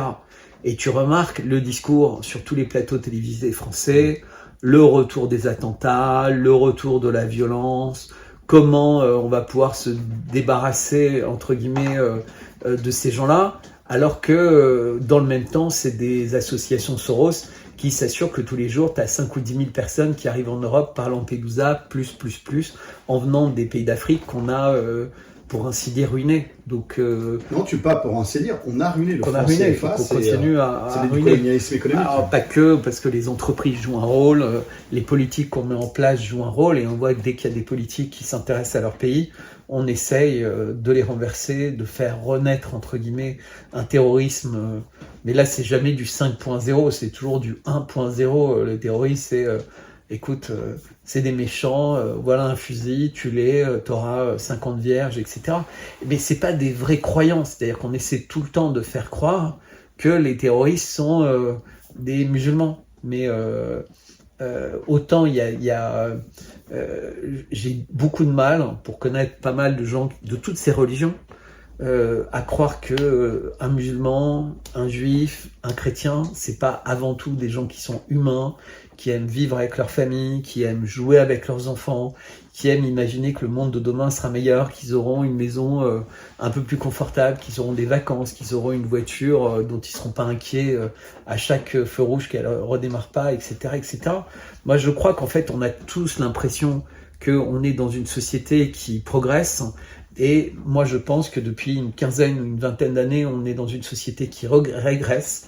Donc d'ailleurs, l'espérance de vie baisse, la natalité baisse. Or, une société qui progresse, c'est une société dans laquelle on a envie de faire des enfants parce qu'on est confiant dans l'avenir. Là, on est dans une société qui veut plus faire d'enfants parce qu'il y a de l'égoïsme et il n'y a plus de confiance dans l'avenir. C'est-à-dire, les gens se disent déjà, moi seul, j'ai du mal à survivre. Alors, avoir plein d'enfants, c'est compliqué. Et puis il y a toutes ces guerres, il y a toute cette violence, tout ce stress permanent à la télé où on t'explique que l'eau va raser la moitié de l'Europe, que la fonte des glaces, que ce qu'on voit dans le ciel, c'est pas des chemtrails, mais pourtant il n'arrête pas de pleuvoir, mais on est en sécheresse, c'est de l'eau sèche. On nous ment tout le temps en fait. Est-ce que la bourgeoisie, tu vois, on est sur le rond-point, on se parle entre collègues, tu vois, on se tutoie, il n'y a pas de souci. La bourgeoisie a peur ou pas? Elle se rend compte de ça? Comment ça se passe? Écoute, quand tu es à Paris, en considérant, encore une fois, je préfère parler de ce que je sais. T'es pas mandaté, hein? T'es pas mandaté par la bourgeoisie. Mais quand t'es à Paris, dans les quartiers un peu chics, bourgeois dont tu parles, mais même un peu moins, les restaurants, les terrasses de restaurants sont pleines. Les programmes de vacances, les avions pour les week-ends, les trains pour les week-ends sont pleins. Les prix des billets sont extraordinairement chers et ça ne semble poser aucun problème à personne. Tu as toujours l'alternative des bus, mais qui sont beaucoup plus chers que ce que tout le monde imaginait, parce qu'en réalité, comme les trains sont tout le temps pleins, les bus ils se retrouvent avec un monopole du trajet pour les gens qui n'ont pas de voiture. Donc si tu réserves un peu trop tard ou si tu réserves pas 6 mois avant, tu vas payer très cher et tu n'auras pas le choix. Les blablacar, les machins, en réalité c'est jamais si pratique et les gens fixent leur prix en fonction de l'offre et de la demande. Donc tout est cher, mais les gens réussissent. Parce qu'en fait, et ça c'est Attali qui le décrit souvent, il dit voilà, il y a 3 catégories. Il y a les gens hyper riches qui peuvent tout s'offrir. Alors ce qu'il rajoute pas, c'est qu'y compris les pauvres pour leurs besoins de tout type. Voilà, ouais. Il y a la partie du milieu auquel on fait croire qu'elle pourrait aller dans la partie du haut.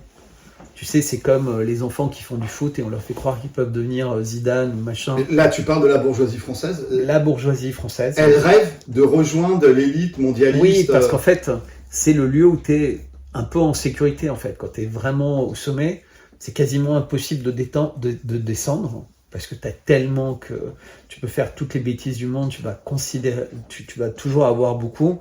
Puis souvent, tu as pu corrompre des gens, tu as pu avoir accès à un certain nombre d'informations. Donc tu as tous les moyens de te défendre et de te protéger. Mais la bourgeoisie, en fait, elle peut rêver de descendre et surtout, elle peut rêver de monter. Mais surtout, elle peut craindre de descendre, en fait.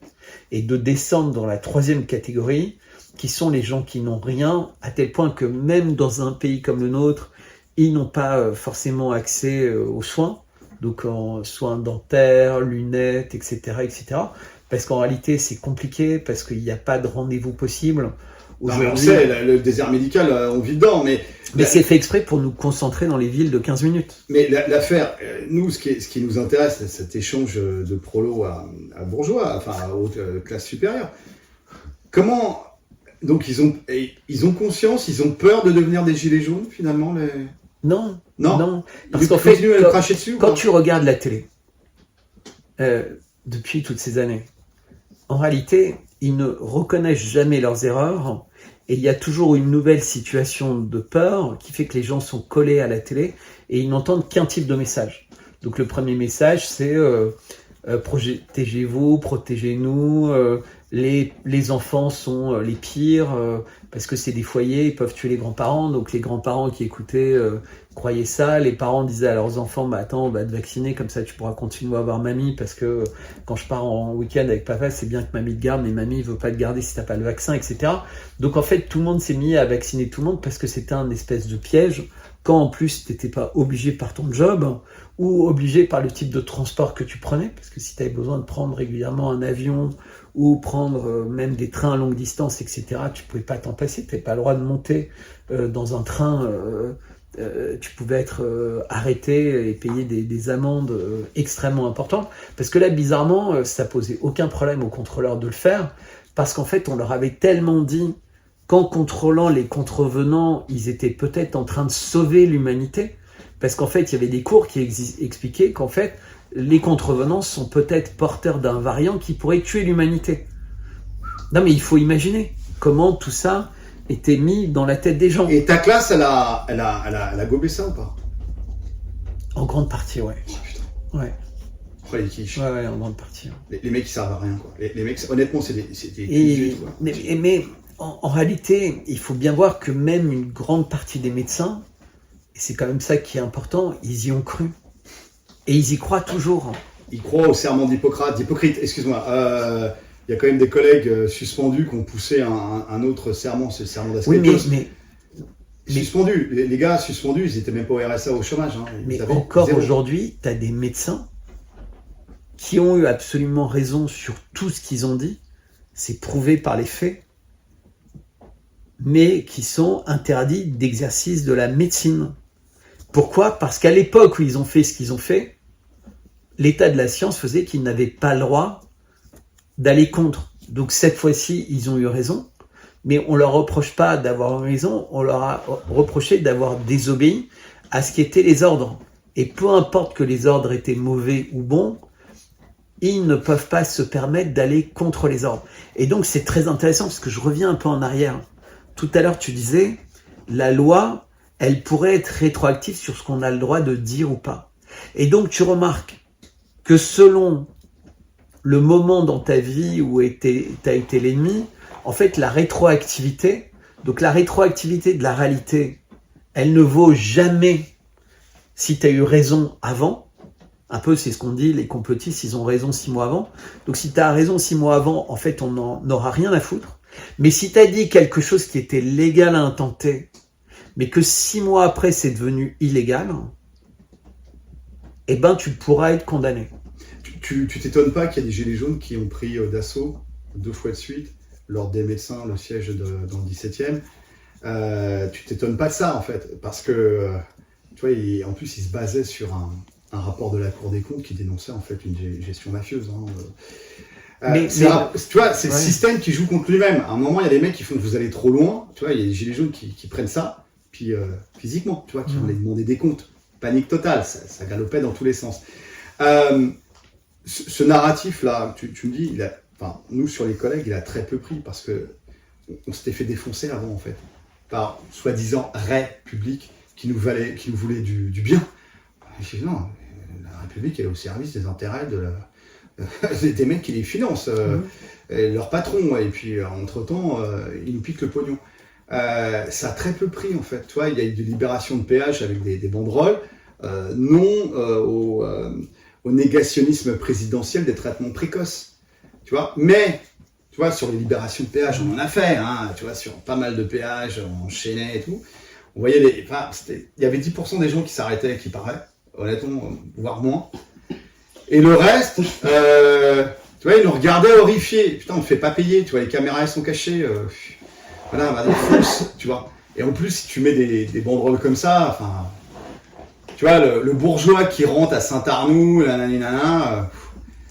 putain, vous m'empêchez en plus de me faire racketter, quoi. Limite, tu vois, on comprend la question de certains de nos collègues, une classe aussi conne, enfin, excuse-moi, voilà, on comprend bien que toi, t'es un peu le vilain petit canard de cette classe, mais une classe aussi conne, aussi lèche-cul, et aussi cocu, en fait. Et je vais te raconter une anecdote assez simple, des choses que j'ai vécues. C'est-à-dire que j'ai des gens qui sont des amis, et au moment du 11 septembre, puisque tu l'as dit en introduction, donc je vais en reparler, assez vite, pour les personnes qui ont vraiment voulu suivre ça, ne serait-ce que la première journée, quand ils ont sorti, soi-disant, des décombres, un passeport intact de quelqu'un qui était censé être dans le cockpit d'un avion qui s'est écrasé tellement fort qu'il a fait tomber des tours de plus de 100 mètres faites de métal et d'acier, mais pas n'importe quel métal, hein. C'était pas des cure-dents de métal, c'était vraiment Donc, des ils ont le passeport, mais ils n'ont pas les réacteurs. Ils ont le passeport, okay. Ils n'ont pas les restes de personnes, mais surtout dans l'heure. Hein. C'est-à-dire, il n'y a pas de décombres, il n'y a pas de machin, on ne va pas trouver, ils ne vont même pas chercher. Bon, bref, il y a plusieurs tours qui sont tombées, dont des tours qui étaient séparées d'autres tours qui ont à peine été gratinées. Elles sont tombées à la vitesse. Bah, bref, tout le monde sait ça. Et donc, tu as des gens assez vite qui ont eu des doutes en se disant comment tout ça était possible aux États-Unis et qu'est-ce qui s'est passé au Pentagone et pourquoi ça s'est passé exactement sur l'aile du Pentagone dans lequel il y avait un certain type de document et le bâtiment 7, il y avait un certain type de document aussi. Et la veille, il y avait la CIA qui avait fait un rapport en disant attention, on a vent de services secrets, de pays amis qui auraient des projets de fomenter un attentat qui pourrait nous faire croire que c'est des islamistes musulmans qui ont fait, etc. Alors qu'en fait, ce sera totalement l'inverse, mais juste pour créer le chaos. Alors ce que le service en question ne savait pas, c'est que des gens plus hauts dans les mêmes services le savaient très bien et que ça les intéressait, d'où le false flag et en réalité la stratégie Afghanistan, puis Irak, puis Syrie, puis Iran. Donc tout ça, ils ont fait. Hein. Bon, la Syrie, pour l'instant, ça n'a pas marché, mais ils n'ont pas lâché l'affaire, puisqu'ils contrôlent encore le tiers du territoire, là où il y a la nourriture et là où il y a le pétrole, qui est étonnant. Étonnant, hein, puisque quand tu as un pays, tu as besoin de deux choses. Hein. Tu as besoin de donner à manger à ton peuple, donc si tu ne contrôles pas les champs, bah, ça devient compliqué. Hein. C'est comme si en France, on laissait que la France. Donc pour se nourrir, tu vois, on serait dépendant de gens qui auraient le bon vouloir de nous livrer à manger. Puis si on a besoin d'énergie, enfin, c'est l'exemple de Gaza, si tu veux. 2 500 000 personnes, pas d'agriculture, pas de production d'énergie. Donc tu es comme ça, au bon vouloir des gens. Donc, en réalité, rien ne fonctionne de façon saine, de façon logique, et en particulier ces gros attentats false flag, mais les gens ne veulent pas le voir. C'est-à-dire que plus Quand tu dis les gens, c'est qui ? Des gens de haut niveau, qui sont... Donc tes collègues ingénieurs... Qui sont dans le bas du système bourgeois, c'est-à-dire qui ont démarré pas forcément très loin d'être des gens pauvres, mais qui ont réussi à être en bas. Et en fait, plus tu montes, moins tu as le droit d'être complotiste. Te poser des questions. Ah, tu n'as plus le droit de te poser des questions. C'est-à-dire que quand tu montes, tu vas devoir avoir un certain type d'art sur les murs chez toi. Donc tu vas devoir participer, entre guillemets, c'est comme un espèce de péage du système. Tu vas devoir mettre tes enfants dans un certain type d'école. Donc tu vas être dans un entre-soi qui te coûtera cher. Et si tu peux plus payer, bah, tu seras déclassé immédiatement et tes enfants avec. Mais surtout, tu ne peux plus prendre des positions qui te rendent, entre guillemets, inacceptables au bon dîner. Donc tu vas devoir faire des dons à certaines organisations, à certains hôpitaux. Quelles organisations ? Ça dépend des pays, mais en général... Toi, à Paris ? Moi, je ne connais pas trop ces organisations, mais typiquement, tout à l'heure, tu parlais de sociétés secrètes, etc. Donc, tu vas être au Rotary Club, ou tu vas être dans la franc-maçonnerie, ou tu vas être... Et puis, tu vas monter les échelons et tu devras te donner de l'argent, en fait. Tu vas devoir, entre guillemets, participer avec ton temps, avec ton engagement professionnel, etc., au bon fonctionnement d'une certaine manière de voir la société. Je note, juste en passant, qu'il y a quelques jours, le président de la République française a mis sur le même plan le fait d'être... pour la première fois, un président a dit qu'il était extrêmement choqué qu'il y ait des gens qui trouvent que la franc-maçonnerie, c'est pas quelque chose qui est extrêmement bien pour la France.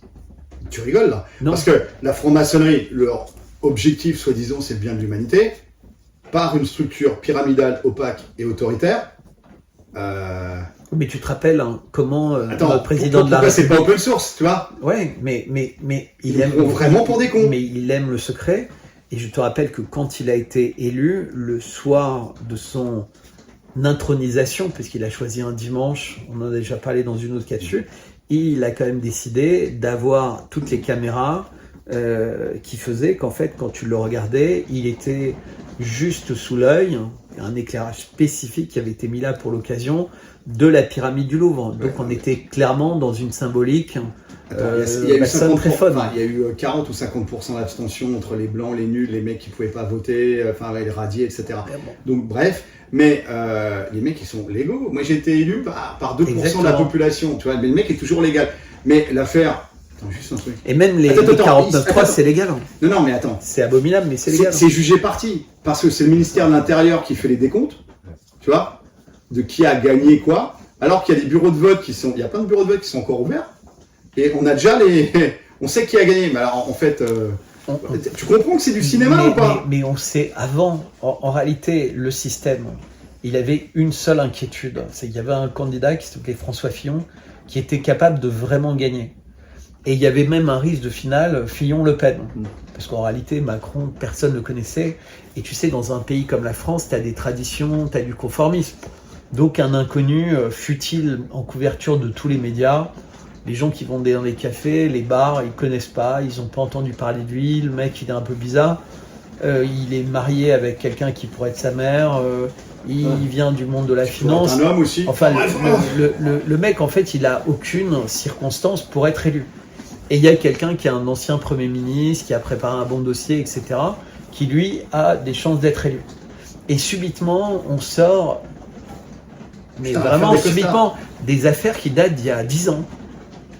C'est étonnant. Qui sont vécues par par une grande partie des parlementaires français, mais même des maires, enfin tu vois, c'est une espèce de tradition, enfin les caisses noires des partis politiques en plus, etc. Et là on sort ça, c'est Mediapart qui sort ça, pas vraiment n'importe qui si tu veux. Alors Mediapart, on a été leur donner la liste du déni du siècle. Ils l'ont pas publié. Hein. Mais non, parce qu'ils s'en foutent. Donc eux, voilà, ils travaillent si tu veux, il faut savoir que Mediapart, ils disent toujours, on est indépendant, c'est grâce à vous. Sauf que Mediapart, il bénéficie d'une clause, en principe à laquelle il ne devrait pas bénéficier, qui est la clause de la presse papier. Comme la presse papier coûte assez cher, en fait, tu avais une TVA très faible. Au lieu d'avoir une TVA à 20%, à 19,6 ou autre, ils ont une TVA, je crois, qui est à 2 et quelques %. Et donc, eux, alors que c'est un média électronique, ont la même TVA.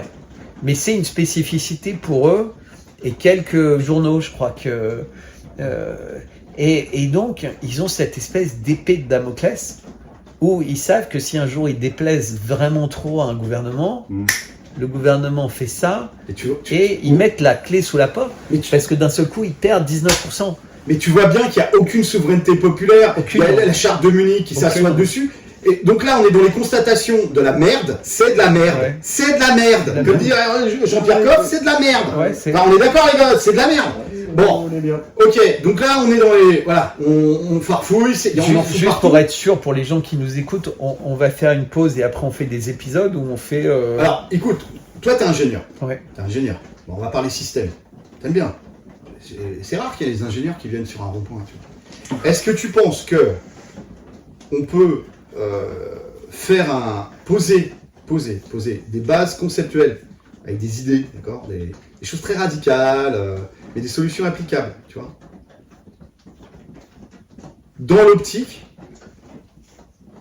de la justice, de la dignité, du bien commun de tous, c'est ça en tant que gilet jaune constitution, on est là-dessus,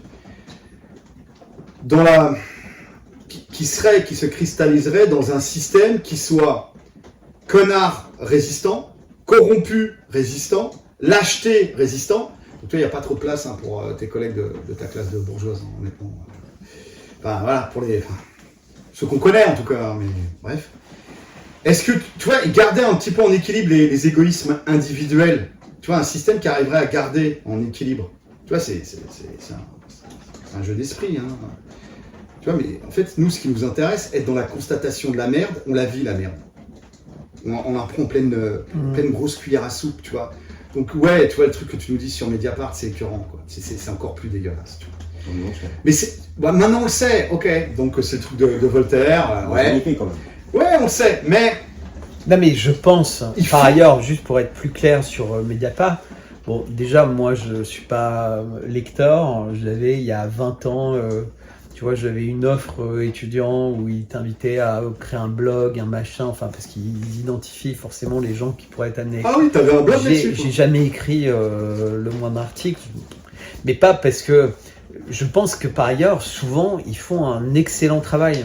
Ce que j'essaie de dire, c'est qu'ils ne peuvent pas faire tout le travail qu'on serait en droit d'attendre d'eux, parce qu'en fait, ils s'autocensurent sur un certain nombre de sujets qui sont délicats et qui pourraient valoir leur excommunion du système. Pourquoi ? Parce qu'ils n'ont pas une rentabilité économique. Exactement. Pourquoi ? Parce que personne ne lit. Pourquoi ? Parce que c'est des mange-merdes. Voilà, c'est tout. Non, mais surtout aussi, il y a un point qui est important, c'est qu'ils font un vrai travail d'enquête dans lequel souvent tu dois pouvoir donner un peu d'argent à tes informateurs, etc. Donc ils font un travail de journaliste qui coûte cher. Et quand tu as un travail de journaliste qui coûte cher, contrairement à plein d'autres médias qui se contentent de régurgiter, entre guillemets, les dépêches AFP remises à leur sauce et d'acheter... donc ils font de la mise en page d'informations. C'est pas le cas de Mediapart. La chose qu'on peut regretter, c'est qu'ils sont instruits par des personnes comme toi et comme des dizaines d'autres de sujets qui sont fâcheux et ils ne veulent pas les traiter. Et il y a beaucoup de gens qui sont des lanceurs d'alerte parce qu'ils sont suffisamment médiatiques pour avoir... me mets pas le truc sur le dos, hein, c'est un collègue. Hein. Moi j'ai juste vu les mais je te mets rien sur le dos. Je dis juste que je veux pas lancer la pierre à Mediapart parce qu'ils ont soulevé pas mal d'affaires intéressantes. Et ils en soulèvent dans tous les domaines. Mais ils ne soulèvent pas les sujets les plus graves. Par exemple, on pourrait citer, là, il y a un film, Sound of Freedom, qui sort. Ben, je pense que les gens comme Mediapart, ils ont reçu des dizaines et des dizaines de dossiers sales sur des choses qui se passent. Tu parles de bourgeoisie, de bourgeoisie, etc. Et c'est des affaires qui ne sortent pas. On a en France des gens qui ont des positions très en vue et où il y a pas mal de monde qui dit ce serait intéressant de faire des enquêtes. Par exemple, sur Jack Lang, qui est président de l'Institut du monde arabe. Mais on a aussi Frédéric Mitterrand, on a Cohn-Bendit, on a tous ces gens-là qui ont dit des choses, qui ont fait des révélations sur leur vie, sur leur sexualité, sur plein de choses, qui paraissent complètement incroyables, mais ils ont l'air d'être protégés par le système. On a la même chose avec Polanski, qui est poursuivi quelque part, mais qui est adulé quelque part ailleurs. Et donc moi je confonds pas Polanski en tant qu'artiste, en tant que cinéaste, c'est quelqu'un qui a fait du bon travail, mais il a peut-être des choses à expliquer et on ne lui demande pas d'expliquer alors qu'on a détruit la carrière et la vie de Fillon pour un truc qui est somme toute anecdotique. Donc, mais qui servait très bien le dessin de l'oligarchie. Mais attends, toi dans les dîners en ville, la haute bourgeoisie, les mecs avec des œuvres d'art qui coûtent des millions, tout ça, enfin, les dîners en ville, tu vois, il y a en cuisine, dans les couloirs, si t'es un petit peu malinou, voilà, enfin bref, tu peux essayer de taper l'incruste, c'est compliqué, hein, de taper l'incruste là-dedans, on mange bien, on boit bien, et les femmes sont jolies, mais t'as entendu, t'as dû, enfin, tu vas pas donner des noms, bien sûr, mais après 3-4 pichets, il y a des langues qui se délient un petit peu, comment... Tu sais, non, en fait, non, je vais répondre à ta question. Et ça, c'est quelque chose qui est véritablement important parce que c'est structurant de notre société. En fait, qu'est-ce qui se passe dans les dîners en ville ? Les gens viennent pas se confesser. Personne ne vient se confesser. Ça se passe dans d'autres moments. Ça va se passer éventuellement dans des partous, dans des beuveries, etc. Pour répondre à ta question. Il y a des personnages politiques de premier plan. Tout le monde sait pour Strauss-Kahn, mais je pense que les gens savent qu'il y a beaucoup de personnes qui ont une vie sexuelle un peu plus exagérée, entre guillemets, que ce que d'autres considèrent comme la normalité. Mais ça, c'est pas ce qui se passe dans les dîners en ville. Ça peut se passer, mais à la limite, c'est anecdotique. Mais c'est dans les dîners en ville, c'est des dîners dans lesquels tu as une dizaine, une quinzaine, une vingtaine de personnes qui sont reçues dans une maison avec une grande table Et tu vas avoir dans ce dîner quelqu'un qui est relativement influent, ça peut être le maître de maison, ça peut être un invité un peu clé, et il va y avoir des sujets qui vont être discutés ou débattus ou autres. Et cette personne, en fait, elle va, parce qu'elle a une force de conviction importante, un peu comme dans des sociétés secrètes, mais sauf que c'est pas du tout secret et les gens se rendent pas compte qu'ils participent à ce processus, et va dire, par exemple, mais vous vous rendez compte, les Palestiniens, en fait, c'est horrible, dès leur plus jeune âge, ils ont envie de tuer tous les juifs du monde, c'est vraiment des animaux, ok, c'est dur, parce que... Tu l'as entendu ça? Tu l'as entendu? Mais tu le vois à la télé, tu le vois dans les plateaux. Non, ton expérience perso dans les dîners en ville, bien sûr, dans la haute bourgeoisie française, tu l'as entendu ça? Bien sûr. D'accord, ok. Mais t'as même des résultats, ça peut créer des grosses disputes en fait. C'est-à-dire que, et toi tu t'exprimes, moi par exemple je m'exprime contre ça et j'essaie de développer pourquoi je le pense, tu vois, en expliquant que si tu crées un mur et que les gens se voient pas et que les enfants jouent pas ensemble et que effectivement tu crées des circonstances qui peuvent faire croire à des gens qui ne se voient jamais, qui se détestent les uns les autres. Mais si tu reviens 200 ans en avant, tout le monde jouait, tout le monde vivait tranquille, ils faisaient les courses, etc. Tu vois, en Israël, tu as des Arabes qui réussissent à être bien intégrés, mais il y a cette volonté de tout le temps faire passer les Palestiniens pour des gens dangereux et qui veulent retourner, entre guillemets, qui veulent détruire Israël. Alors attends, ces dîners en ville, il y a des bonnes, il y a des serviteurs, c'est la maîtresse de maison qui fait la bouffe, 10 personnes, 20 personnes, c'est beaucoup. Non, souvent il y a au moins une personne qui fait le service, qui a pu aider à faire la cuisine, etc. Mais le plus important, c'est pas ça. C'est qu'en réalité, le message, il va s'imposer. Et tu vas avoir un espèce à la fin du dîner, tout le monde va être un peu d'accord pour dire ouais c'est vrai t'as raison, mais surtout tu te rends compte, même si t'es quelqu'un de timide, que t'as pas intérêt à sortir de ce discours, d'une part parce que pendant tout un dîner t'as consenti, qui dit mot consent, donc tu t'es pas exprimé contre, donc si quelqu'un a eu le courage de s'être exprimé contre, il s'est fait lyncher par 5 personnes du dîner, il a été ratiboisé, donc tous les autres, tac, vont se mettre à adhérer, et celui qui s'est fait ratiboiser, sa femme va lui dire écoute, moi j'adore les dîners, j'adore les soirées à l'opéra, j'adore le machin, donc la prochaine fois tu fermes ta gueule, tu gardes les trucs pour toi. Tu parles des hauts cadres là, de grosses boîtes, des boîtes du CAC 40, bien sûr, mais les gens savent que ça peut avoir un effet sur leur promotion, ça peut avoir un effet sur leur réputation, c'est-à-dire que dans la boîte, assez vite, la personne va sentir que la fois suivante, il n'est pas invité, il va découvrir le lendemain matin ou une semaine après, en allant au tennis, qu'il n'était pas invité au dernier dîner, et tu as des gens qui vont être très habiles pour lui faire savoir qu'il n'était pas invité.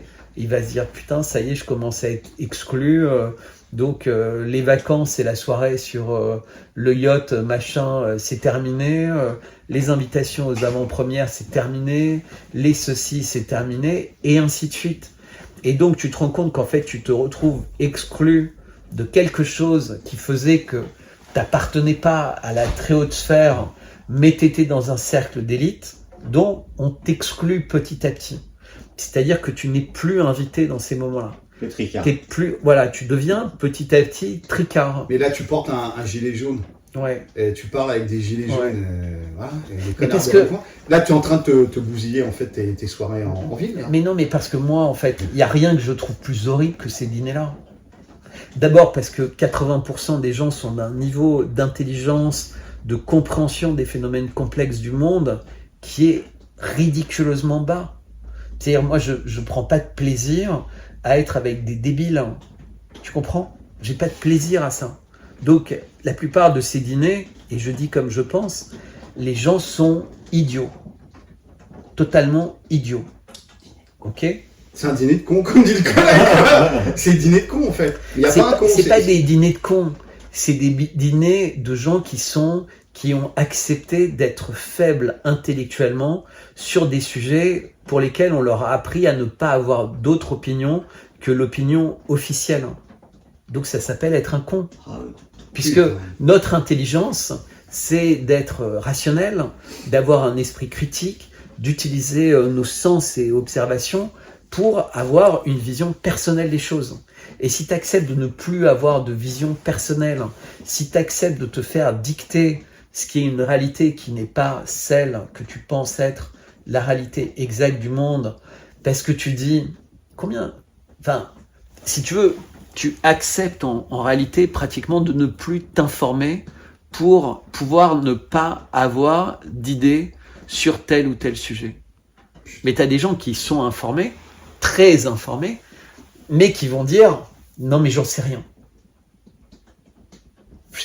Neutre. Ouais, je veux jouer au tennis. Et donc,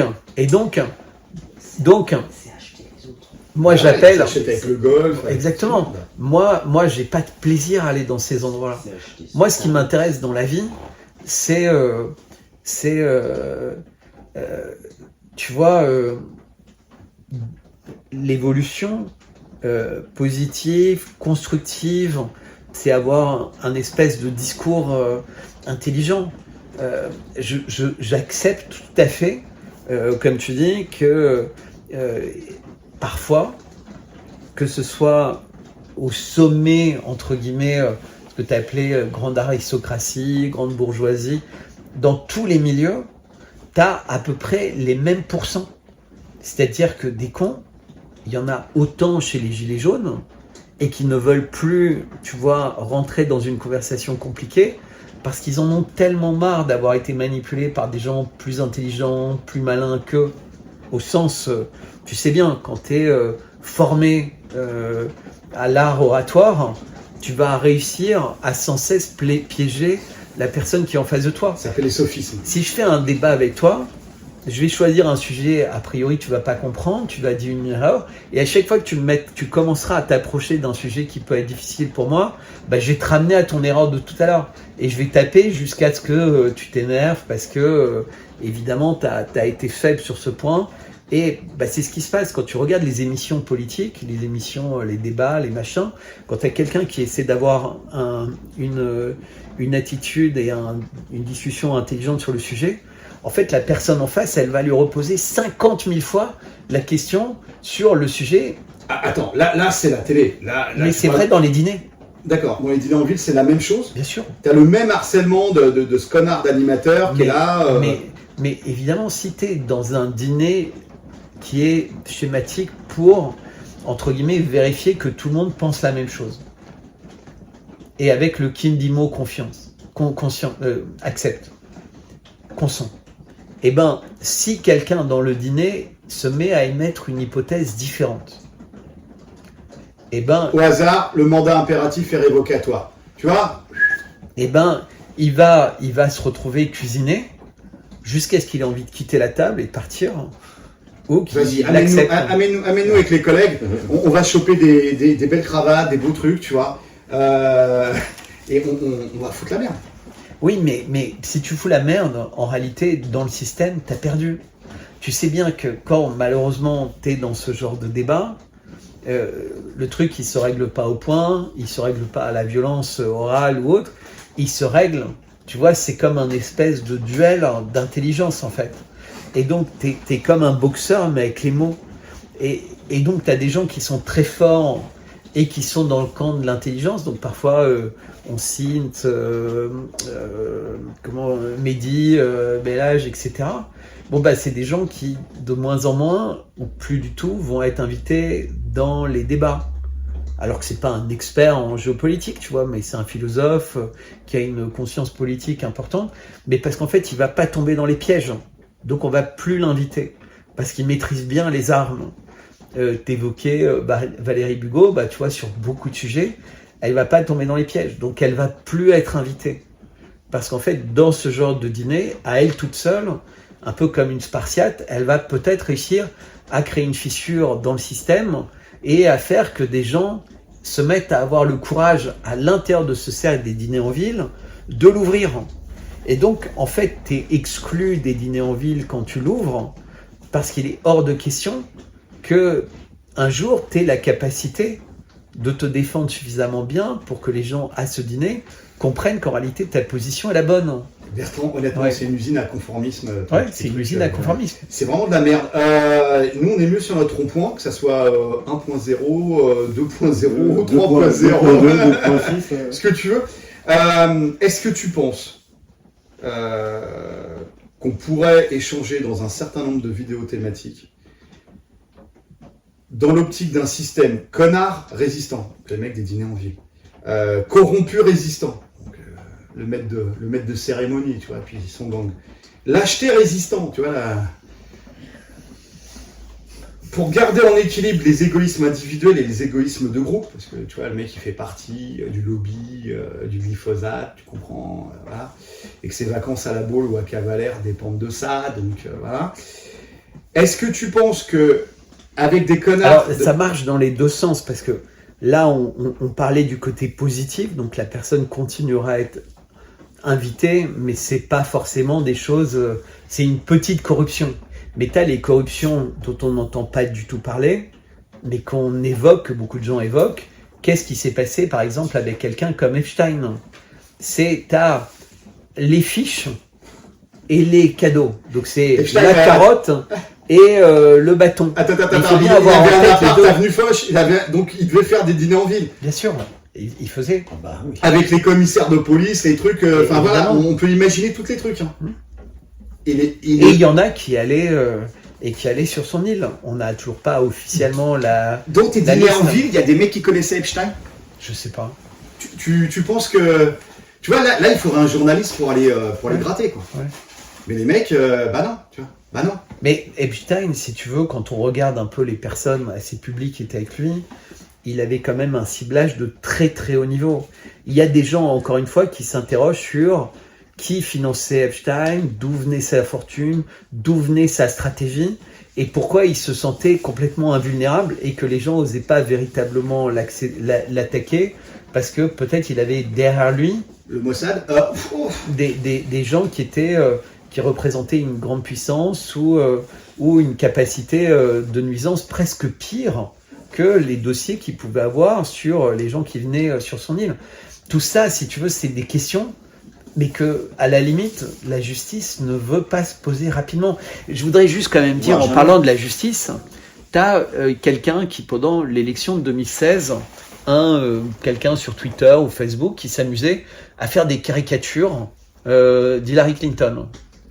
Alors, pas que des caricatures, il avait poussé le vice un peu à dire les gens sont un peu débiles, donc vous avez le droit maintenant pour cette élection exceptionnellement de voter par SMS à ce numéro. Personne, je dis bien personne, n'a jamais voté par SMS au numéro en question. Le FBI a enquêté avec tous les opérateurs téléphoniques, etc. Personne n'a utilisé pour l'élection présidentielle ce numéro. Donc personne n'est tombé dans ce piège débile. Mais Hillary Clinton a déclaré que ce mec, c'était l'ennemi public numéro 1. L'idée, c'était de faire peur à ce type de personnes pour d'autres élections. Des gens qui caricaturent. Puisqu'en réalité, ce que faisait ce monsieur, c'était caricaturer les élections par correspondance. En disant, on peut faire croire tout et n'importe quoi aux gens, même leur dire qu'on va voter pour eux comme ils voudraient, alors qu'en fait, on va voter à leur place comme on voudrait. Eh ben, les 4 années de Trump sont passées. Dans la semaine suivant l'élection de Biden, il y a eu un raid chez lui. Le mec a eu les menottes, il a été mis en garde à vue, il est inculpé, il va peut-être faire de la prison pour un truc qui a eu lieu 4 ans avant. Pourquoi est-ce qu'ils ont besoin de faire un raid chez lui avec des menottes?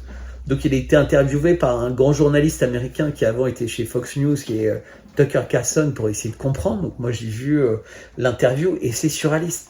Parce que non seulement ce type, il a jamais gagné d'argent en faisant ça, il était volontaire, il aimait bien Trump, mais tu vois, Trump l'a jamais invité, il a jamais eu aucune faveur. Enfin, tu vois, le mec, il est juste quelqu'un de lambda, mais c'était quelqu'un qui s'était engagé et qui avait envie de voir des changements politiques.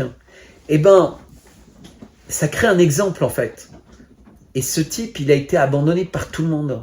C'est-à-dire que même les journalistes un peu importants, les blogueurs, les gens comme ça,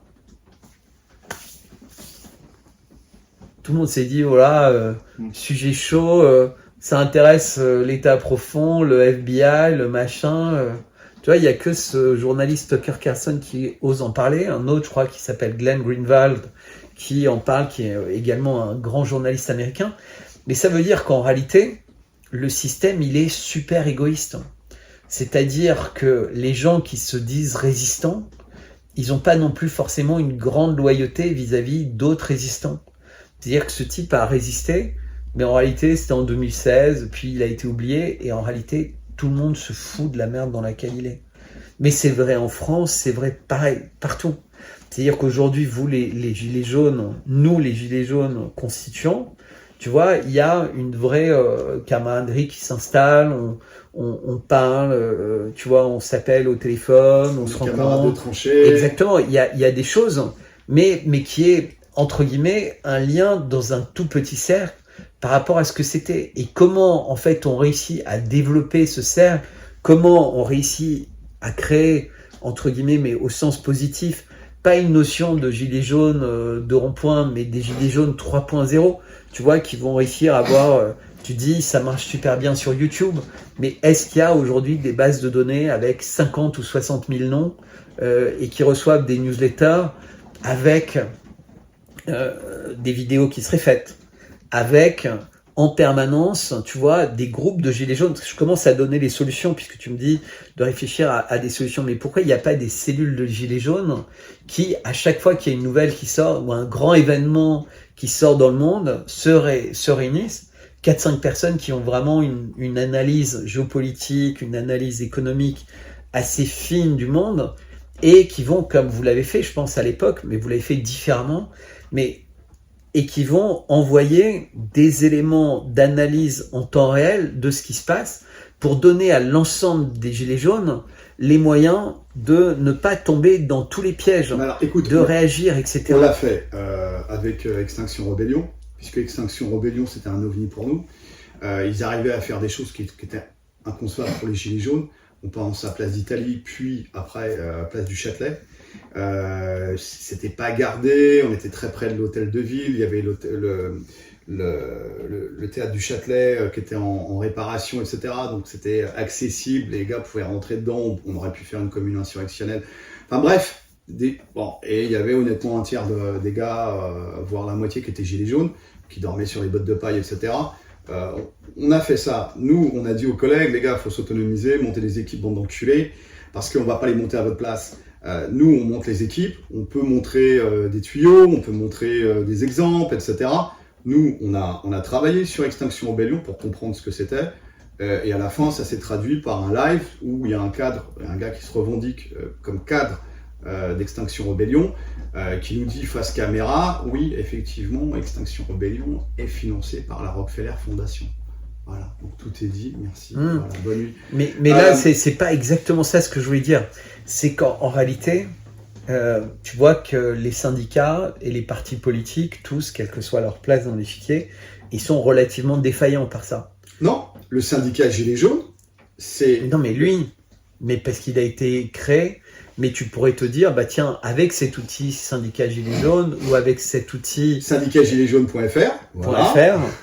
syndicatgiletsjaunes.fr, pluriel, singulier... Non, syndicat au singulier, gilets jaunes singulier.fr. Okay. Et en fait, il y a deux concepts de base. Le premier concept, c'est amener le combat des gilets jaunes. Voilà.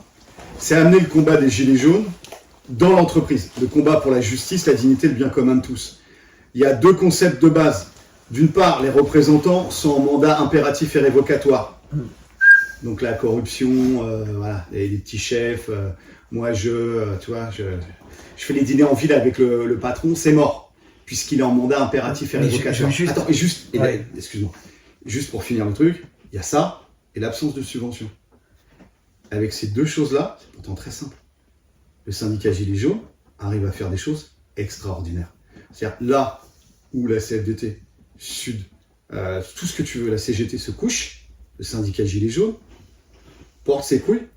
Les gars, c'est des pitbulls. Hein. C'est des pitbulls au niveau avocat, au niveau huissier, etc. Hein. Ils lâchent rien. Juste là, pour les collègues qui nous écoutent, enfin les collègues qui ont dit Gilets jaunes, mais il y a peut-être des gens qui ne sont pas Gilets jaunes, il y a peut-être même beaucoup de gens de ta classe qui nous écoutent. Il faut savoir que sur Senlis, avec Amazon, au niveau des élections, la réunion pré-élection syndicale en fait. Il y a le syndicat Gilets jaunes qui est là, avec les collègues Gilets jaunes. Donc on est arrivé tôt, on est arrivé à 3h30 du matin, 4h. On a fait les premières OP de tractage et voilà, il y a la DRH France qui arrive. Bon, en face de nous, on avait des rebelles en carton, hein, des cheveux roses, des bides obèses, Rage Against the Machine, etc. CGT, Sud, enfin, du théâtre de rue, c'était des attaques, d'accord? Là, il y avait des gens sérieux. Il y a Habib, qui est syndicaliste gilet jaune d'Amazon Lille, qui prend la parole devant la DRH France. Il lui dit quoi? Je vais te le faire très simple. Vous pouvez aller voir sur notre chaîne, d'ailleurs, notre chaîne YouTube, Gilets jaunes Constituant 91, vous allez trouver la vidéo. Habib, il dit à la DRH France, hein, qui doit être une collègue à toi, puisqu'elle a dû faire Centrale ou je sais pas trop quoi. Elle arrive avec tout son petit aéropage, tu vois, qui tournent autour, quoi, tu vois, qui sont là, on est en vénération et tout, elles se posent, tu vois, elles sont dans un Formule 1, ils n'ont pas le droit de faire ça sur les locaux d'Amazon, ils sont à l'extérieur, tu vois, elle a acheté des chouquettes dégueulasses, elle a acheté les gueux, tu vois, puis les mecs, tu parles, une nuit à l'hôtel, avec des chouquettes, c'est la fin du monde, quoi. Hein. Donc tu vois, il y a des mecs qui sont... C'est pas parce que en fait, t'es pauvre, en fait, que t'as plus de qualité éthique et morale que des mecs plus friqués, hein. Bref, donc les mecs étaient, voilà, ils étaient là pour sucer, quoi. Et en fait, Habib, syndicat Gilets jaunes, hein, avec tous les autres collègues, il a pris la parole et il a fait voilà, nous, bon, on va s'implanter chez Amazon, hein, on parle d'Amazon Lille, Amazon Senlis, Amazon Brétigny-sur-Orge.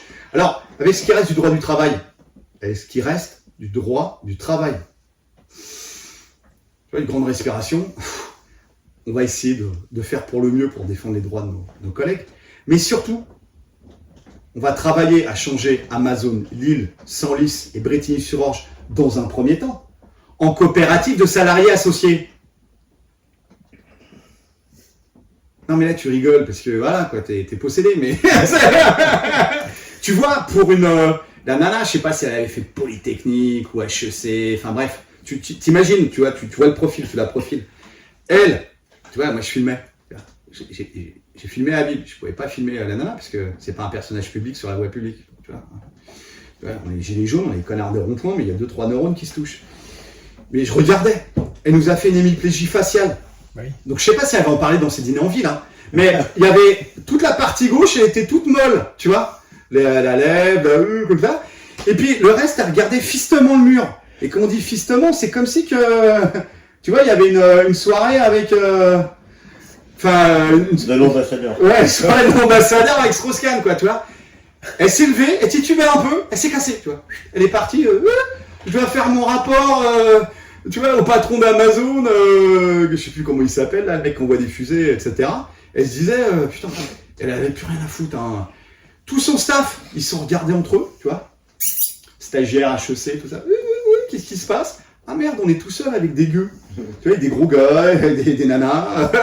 Bon, il y avait un petit peu des cagoules, tout ça, enfin bref, pour rigoler quoi, mais si putain là c'est pas bon en fait, tu vois, on va pas rester. Donc eux ils se cassent, ils étaient en panique, hein, ils avaient perdu leur patronne. Et puis qu'est-ce qu'on a vu? Ben, on a vu en fait tous les rebelles en bois, là, avec des bides énormes, des cheveux roses, tu vois. Ben, eux ils sont levés, puis ils ont été léchés du cul en fait. Ils ont été léchés du cul, puis ils ont été faire qui était une réunion illégale en fait, hein, sur le campus Amazon. Ouais. Ils sont partis, tu vois. Alors que, enfin, tu vois, si t'as 2 neurones, tu vois, les cons et les lâches, il y en a dans toutes les classes. Hein. Si les mecs avaient 2 neurones, ils disaient, mais attends, t'as parlé de coopérative de salariés associés, c'est-à-dire que moi, à ma retraite, c'est bon, j'ai gagné au loto.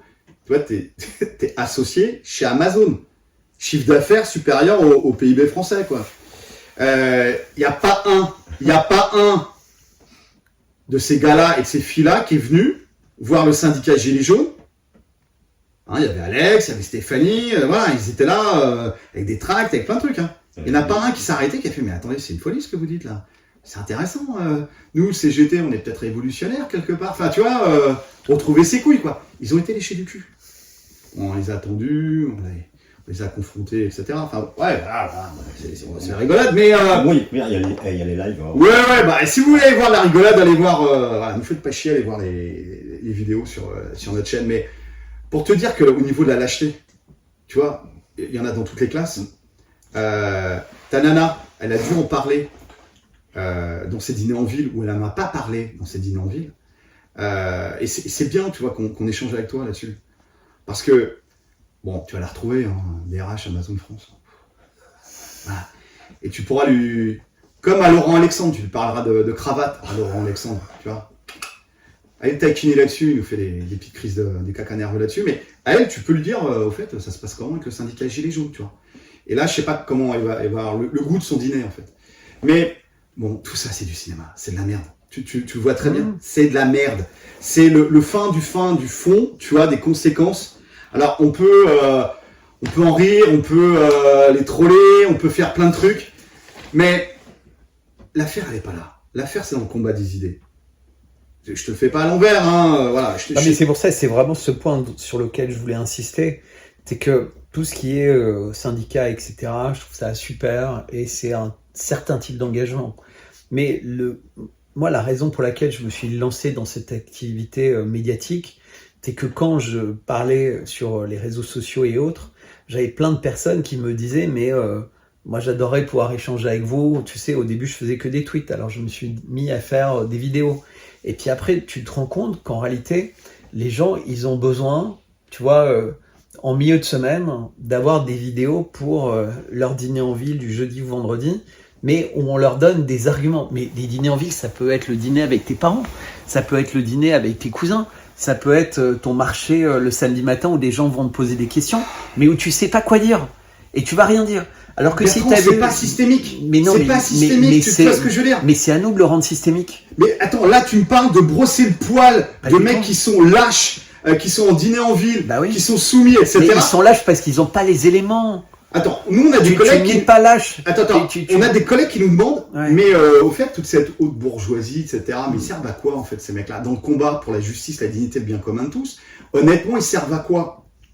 Dans une société, dans un système qu'on aspire, et enfin les collègues, ça fait 5 ans qu'on est dedans, hein, et on va pas s'arrêter. Hein. Et on va revenir sous une forme ou une autre, tu sais très bien que les gilets jaunes vont revenir. L'affaire, c'est est-ce qu'on aura besoin de ces crevards-là? Bien sûr, Ils servent à rien. Mais si. Ben là, il faudra faire une vidéo en disant, mais ok, il y a peut-être 80%, c'est vraiment, il n'y a rien à en tirer, mais il y a peut-être 20%, mais ça reste, tu vois, t'es pas non, délégué, mais... parce que c'est pas... Si tu veux, si tu te mets à raisonner comme ça, tu raisonnes exactement comme la réciproque. C'est-à-dire qu'ils disent, nous maintenant avec les machines, avec les machins, avec l'intelligence artificielle, c'est top. Donc 80% du temps, d'ici quelques années, les gilets jaunes sont obsolètes. Donc c'est Laurent on Alexandre. va...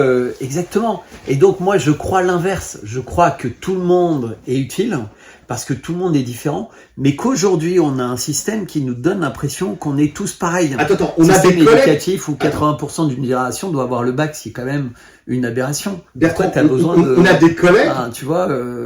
On a des collègues qui nous posent la question, vous allez faire une interview avec Bertrand Scholler, voilà, marchand d'art, ces gars-là, on les a pas vus sur les ronds-points, et c'est peut-être normal, parce que les ronds-points étaient très décentrés par rapport au centre urbain. Donc déjà, il y a ça, tu vois, il n'y a pas de ronds-points à Paris. Non. Mais la fête... quand même. Ouais, mais on n'a pas réussi à le tenir très longtemps, en fait. Mais bon, après, il y a eu les apéros citoyens, où il y a eu des échanges, etc. Mais est-ce que tu comprends le collègue qui dit, mais putain, ces gars-là, ils votent, les gars de Versailles, les gars de Boulogne, les gars de Sablon, etc., d'Auteuil, etc., ils sont même pas dans la matrice. Enfin, tu vois, c'est les rouages, c'est les capots du système. Ces mecs-là, ils votent. Tu vois, c'est eux qui ont fait élire Macron, etc. Et tu comprends bien qu'au niveau, alors on parle pas des individus, mais de la classe, tu vois. C'est-à-dire comment la classe se considère elle-même, ses référents culturels, etc. Il y a, enfin, c'est pas une guerre de classe, mais à un moment, tu vois, il y a les gars.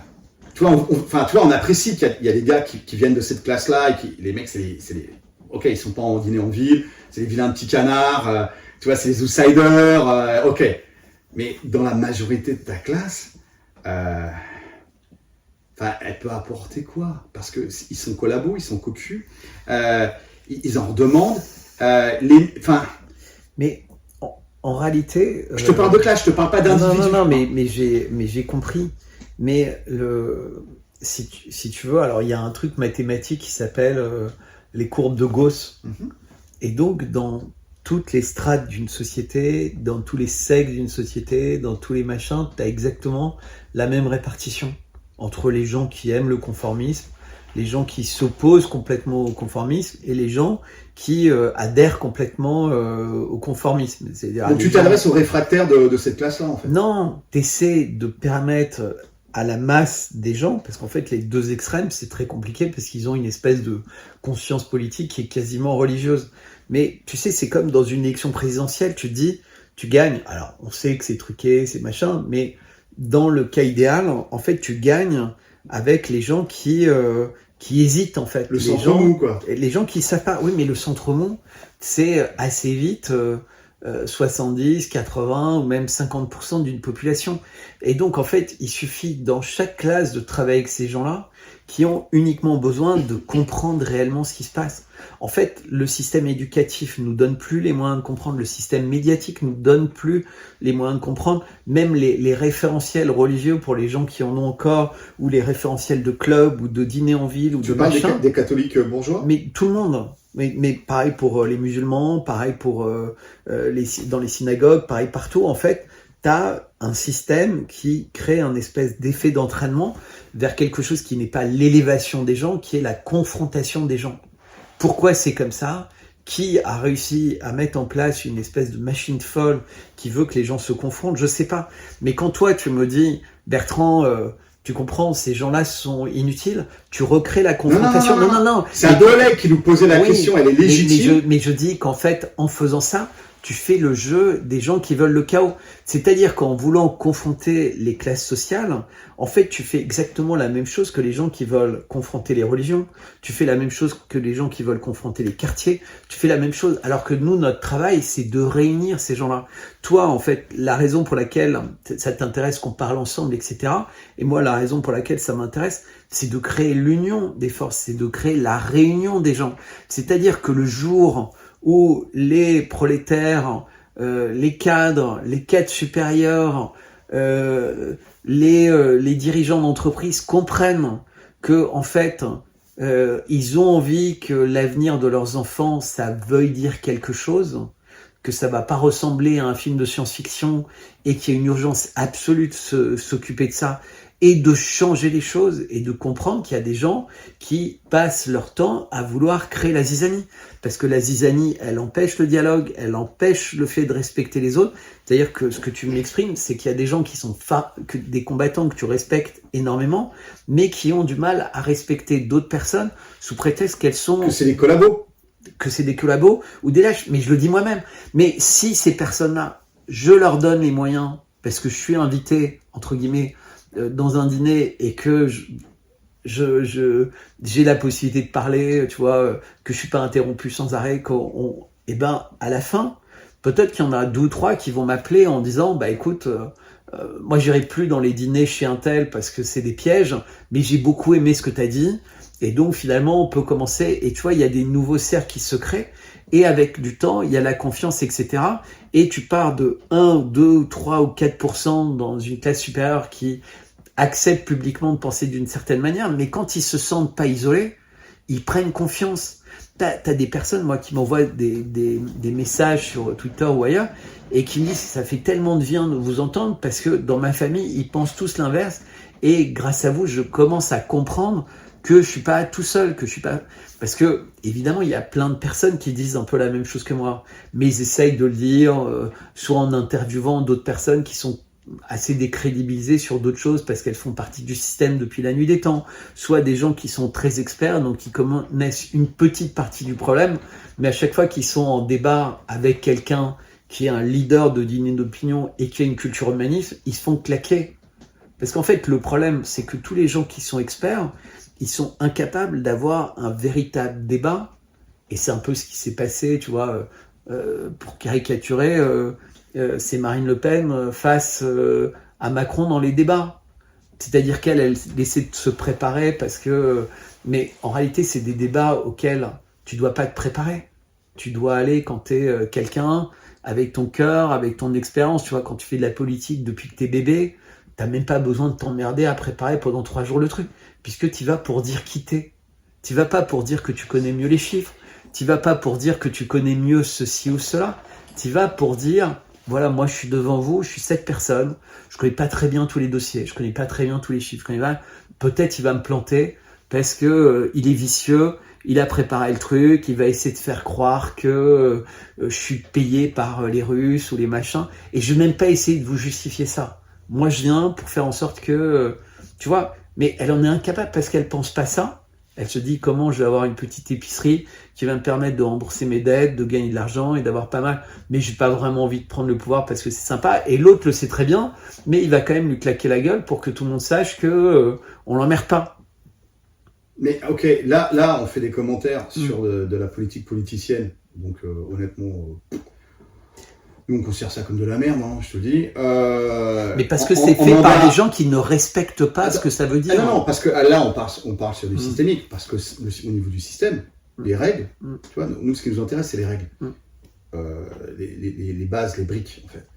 On est en mandat représentatif, c'est-à-dire que tu accordes ta confiance, tu fais une délégation de ta souveraineté personnelle à des représentants politiques en leur disant t'as une bonne tête, je te fais confiance, t'es bien peigné. Voilà, tu vois le truc. Non, mais voilà. Ouais, ça va. Mais honnêtement, ça, c'est de la merde. Enfin, je veux dire, ça nous intéresse pas. Nous, ce qui nous intéresse, c'est et c'est pour ça, je te pose la question, est-ce que tu penses qu'on peut travailler là-dessus? C'est-à-dire les systèmes. Il y a 2 scénarios du monde. Soit le truc pète dans les mois qui viennent, parce qu'ils ont envie que ça pète avec les guerres. Non, soit ça pète pas et malheureusement, t'as pas 36 moyens. Soit tu déclenches toi-même le fait que ça pète et retour à la case d'avant, soit tu acceptes de transformer le système. Alors tu dis transformer.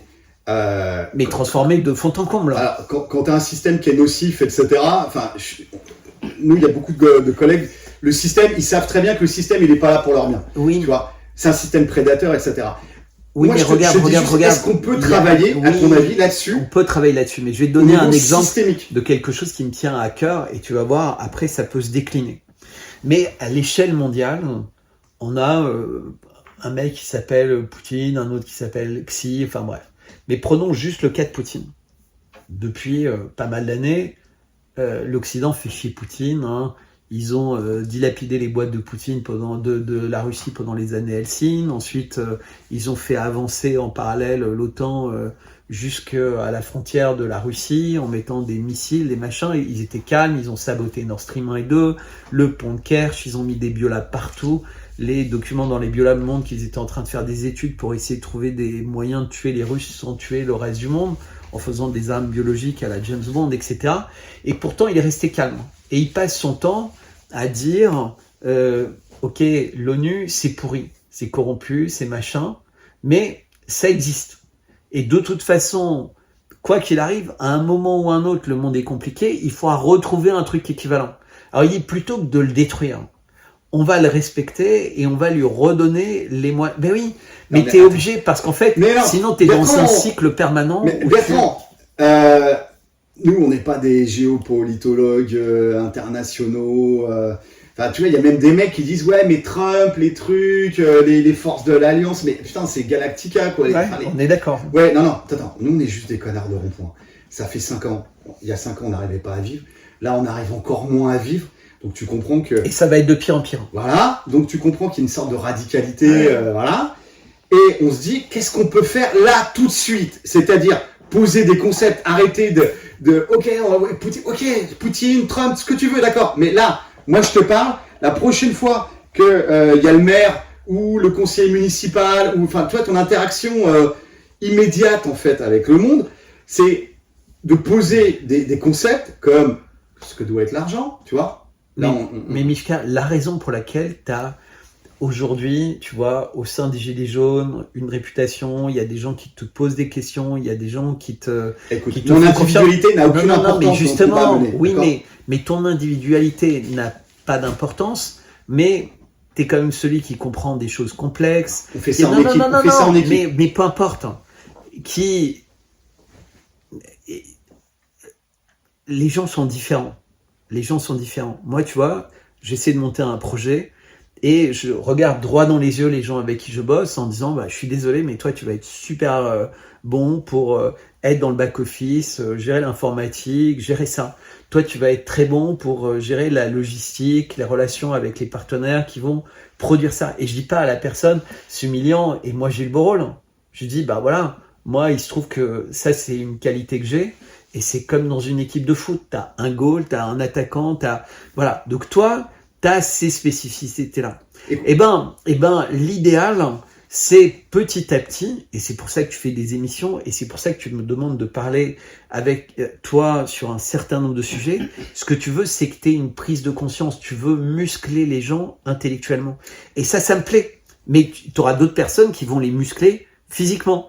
C'est-à-dire, là, par exemple, tu as un capitaine, ex-capitaine de l'armée qui dit « Moi, je fais des camps de survie, des camps de combattants ». Tu en as un autre qui dit « Moi, je crée des cellules pour apprendre aux gens à avoir des graines, à travailler ensemble, à réparer les maisons ». Tu en as un autre qui va faire des chauffages.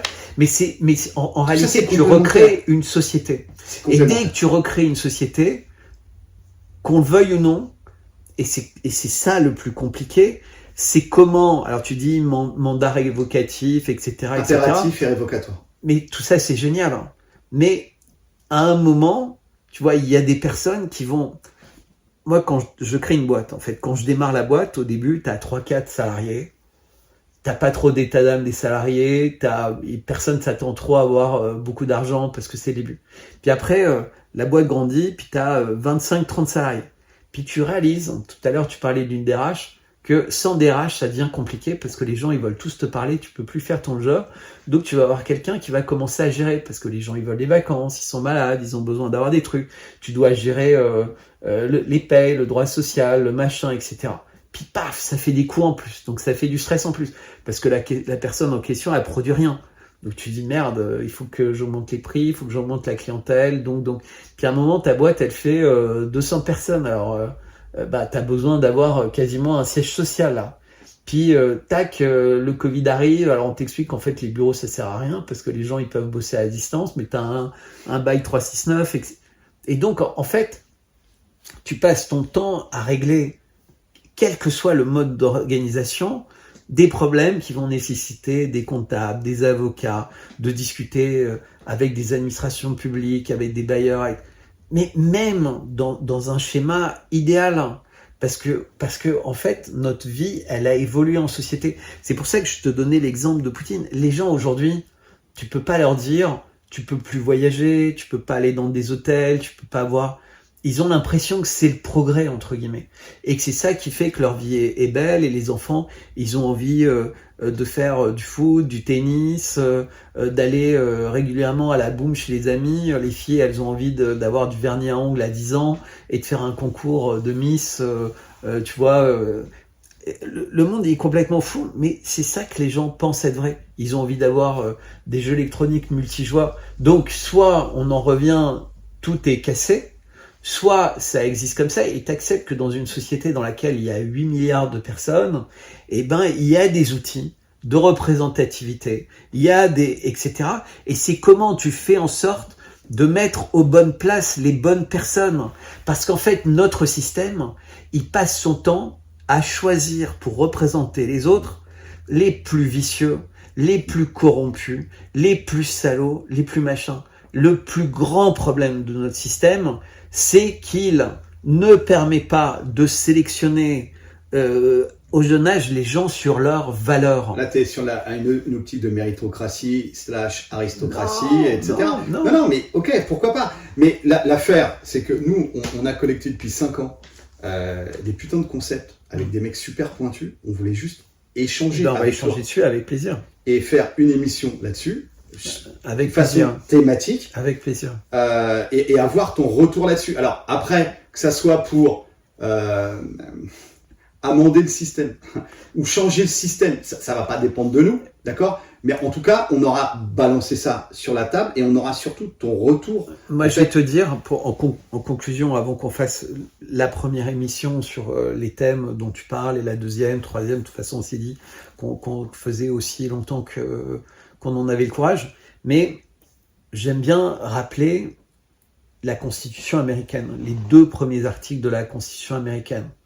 le premier article, c'est pas comme chez nous, les hommes naissent libres, égaux en droit, etc. Parce que les mecs de la Constitution américaine, ils savent que t'es pas vrai, t'as des gens qui sont un peu plus forts, plus grands, plus jolis, plus musclés, qui sont nés d'un côté d'un mur à Gaza ou de l'autre côté du mur. Enfin bref, le monde il est super injuste. La Constitution américaine, le premier article, c'est liberté de parole. Premier article. Donc c'est pas du tout, on est tous, c'est tout le monde a le droit de s'exprimer librement. Que tu sois débile, fasciste, raciste, hyper intelligent, etc. T'as le droit d'exprimer tes idées. Il n'y a pas de limite. C'est pour ça que tu peux même être Ku Klux Klan, nazi, ce que tu veux. Les Américains, ils votent chaque fois à l'ONU que c'est interdit d'interdire le nazisme. D'accord ? La France aussi a voté. Ouais. Non mais donc c'est juste pour dire que des choses qui sont complètement aberrantes, la Constitution américaine, elle le permet. Pourquoi elle le permet ? Parce que ça donne l'occasion de débattre de ces sujets-là et petit à petit de convaincre les personnes que c'est peut-être pas une bonne idée et de leur expliquer pourquoi. Mais si c'était pas permis, les gens vivraient ça secrètement, etc. Ça bouillonnerait, puis petit à petit, dans le cas d'une frustration, les gens seraient de plus en plus nombreux à croire que c'est une bonne idée. Et puis le truc, à un moment, la marmite exploserait, puis on découvrirait que il y a des milliers de personnes qui pensent ça, et t'aurais des massacres, ou qui pensent l'exact inverse. Donc c'est vraiment intéressant. Et les gens ont beaucoup réfléchi là-dessus, puisqu'en fait, dès notre plus jeune âge, en fait, et puis un bébé, tu vois, il peut dire ce qu'il veut. Personne n'en veut à un bébé de dire ah tiens regarde un gros bouton là, mais tout le monde sait que c'est pas méchant quoi. Il l'a dit, mais après quand t'es plus vieux, tu t'interdis de le dire, t'as un espèce de filtre. Est-ce que c'est bien ou pas bien ? Mais dans nos sociétés, censure économique, censure politique, censure légale, censure monétaire, enfin tu vois, on n'est plus libre.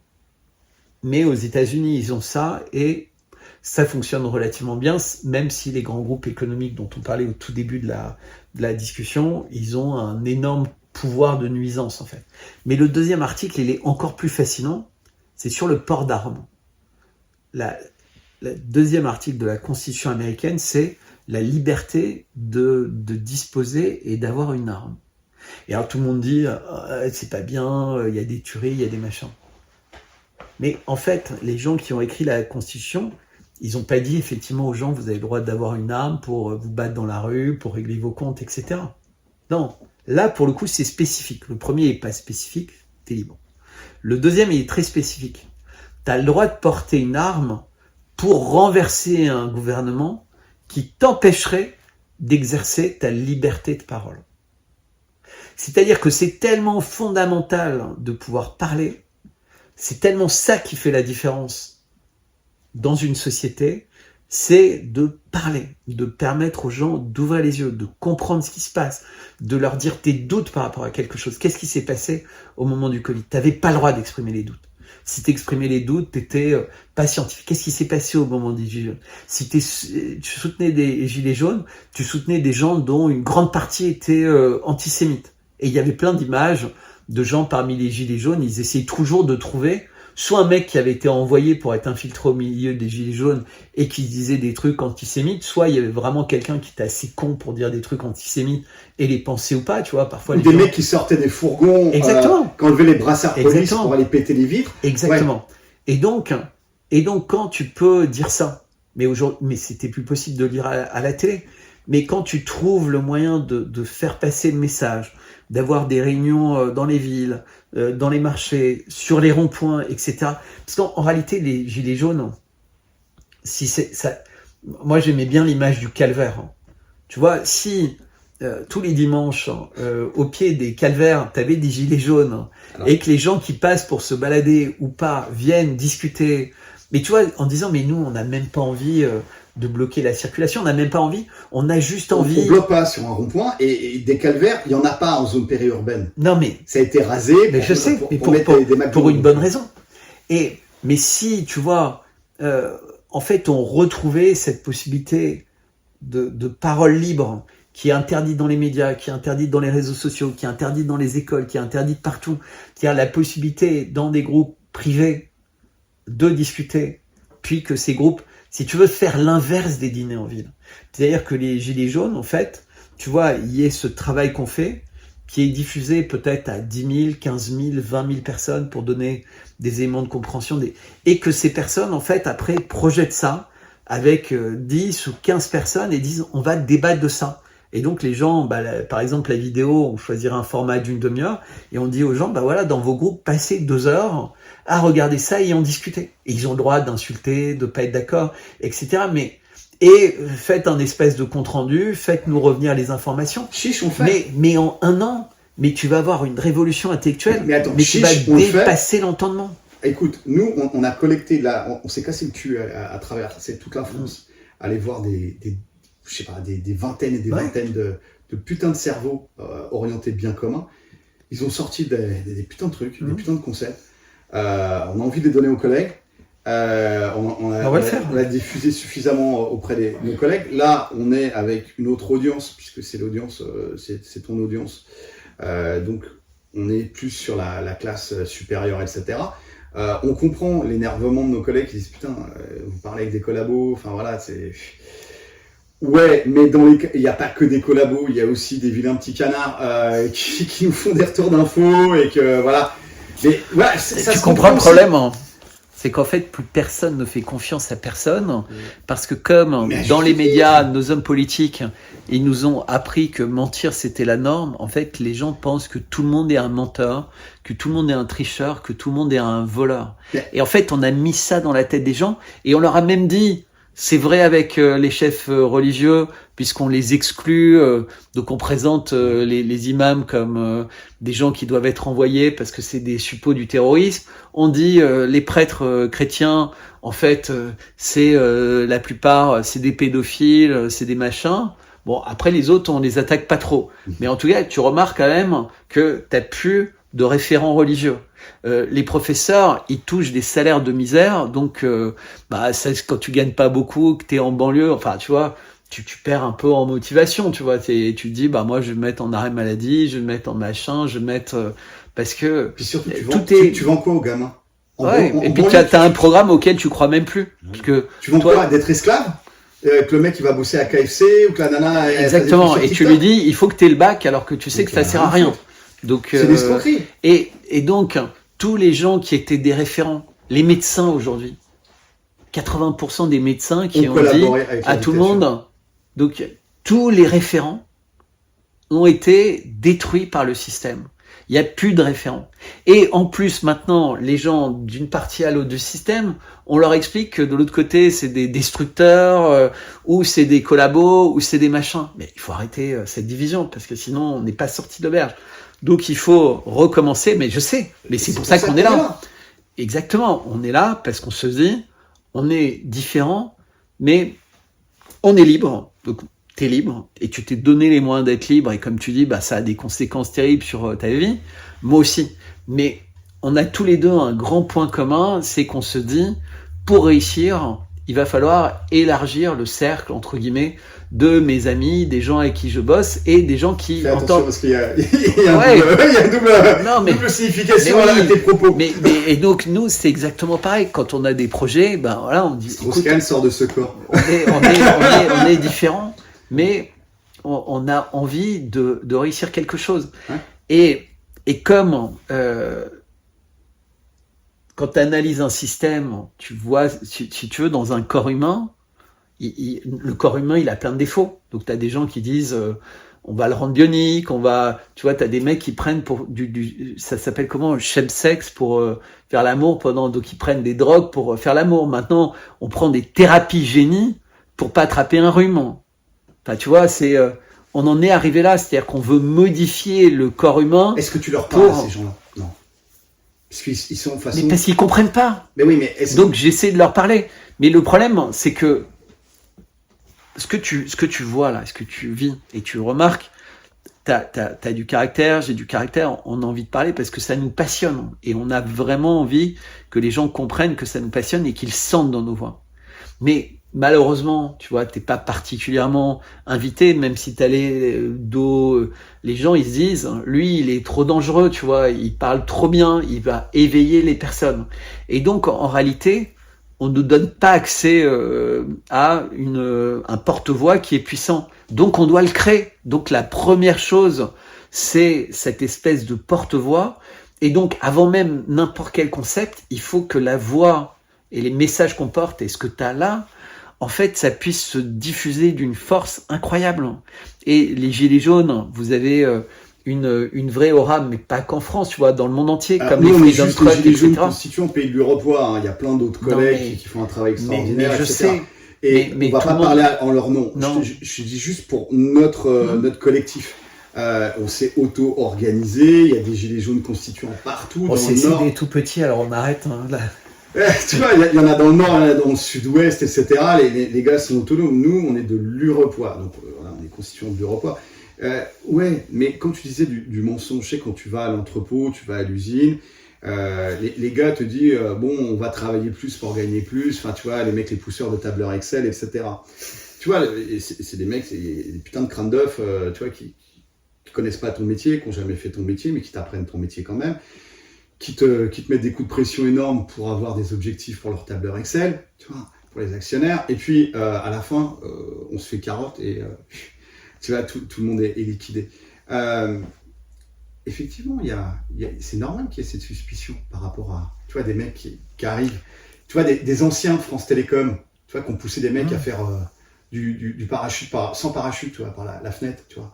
Et ces mecs-là, quand ils débarquent dans des boîtes, ah oui, putain, beau truc, vous avez réussi à faire rentabiliser, enfin à faire rentable telle boîte, etc. Derrière, il y a la putain de souffrance humaine.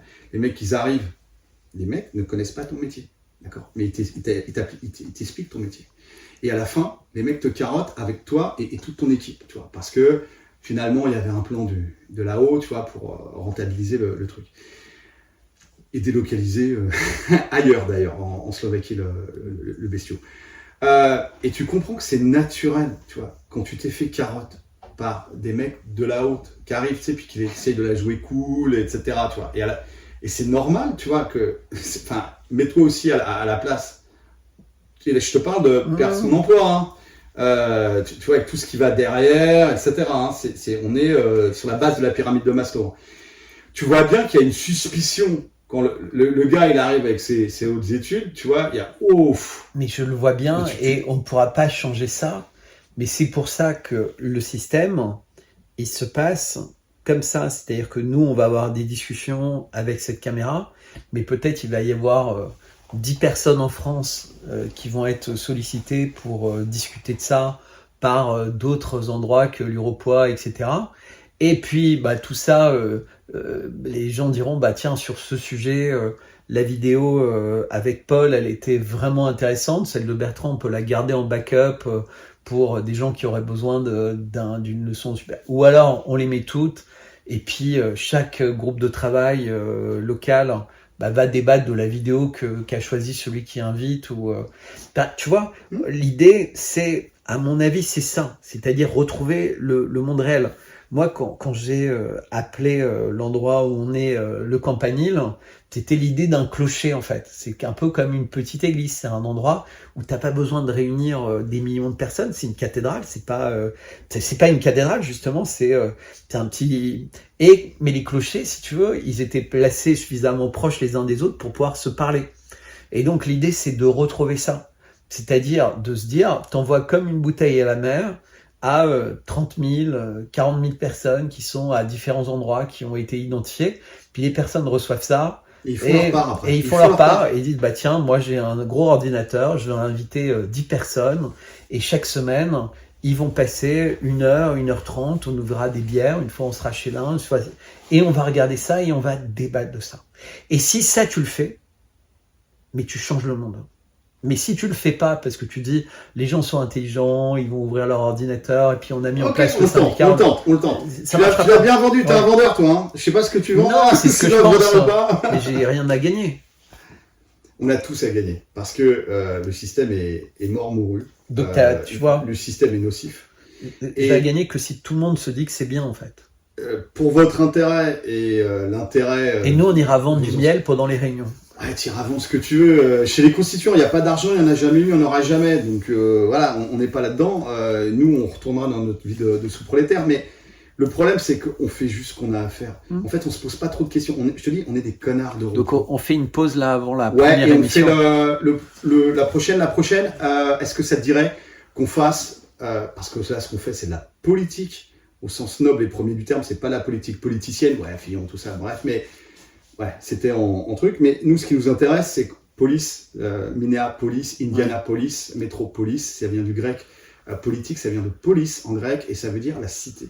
Et en fait, les gilets jaunes, quand ils ont pris les ronds-points, c'était des espaces démocratiques, proto-démocratiques en fait, et on s'occupe, ça va pas, et on s'occupe des affaires de la cité. Et ça, enfin, moi je te propose, et donc là on n'est pas en direct, donc les collègues ils peuvent pas trop interagir, mais on commence, la première des choses qu'on fait de la politique de façon sérieuse, et au niveau, la politique au sens noble et premier du terme, c'est définir l'ennemi. Comme ça, on a le même ennemi, tu vois, et après, bah, on est dans la même tranchée ou la même barricade, tu vois, mon bouclier te couvre, etc.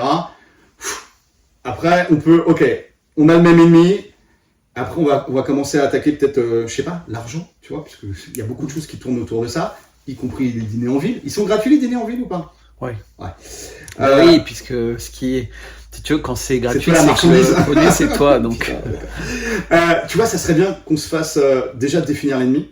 Tu vois, quel est notre ennemi? Est-ce qu'on a le même ennemi à 98% près, tu vois, ouais, bon bref. Et puis après, peut-être l'argent, tu vois, parce que il y a quand même des collègues qui ont posé des choses. Puis tu as aussi la tradition qui a posé des choses par rapport à l'argent. Après, tu as l'entreprise. Parce que c'est quand même, au niveau de création de richesse, ça passe souvent par là. Bon, on a suffisamment de sujets là, et puis on L'entreprise. passera aux autres après. Ouais, et peut-être aussi la délégation de souveraineté personnelle dans la représentativité, tu vois. Et on parlait du mandat impératif et révocatoire. Peut-être un petit peu revenir là-dessus. Enfin voilà, ça c'est des pistes. Génial. Hein. Ça te plaît? Ouais, on fait un petit break. On se fait un petit break. Puis Nous on va revient. boire du vin rouge, Voilà. toi tu vas boire un petit thé, un Earl Voilà, Grey. exactement. On va.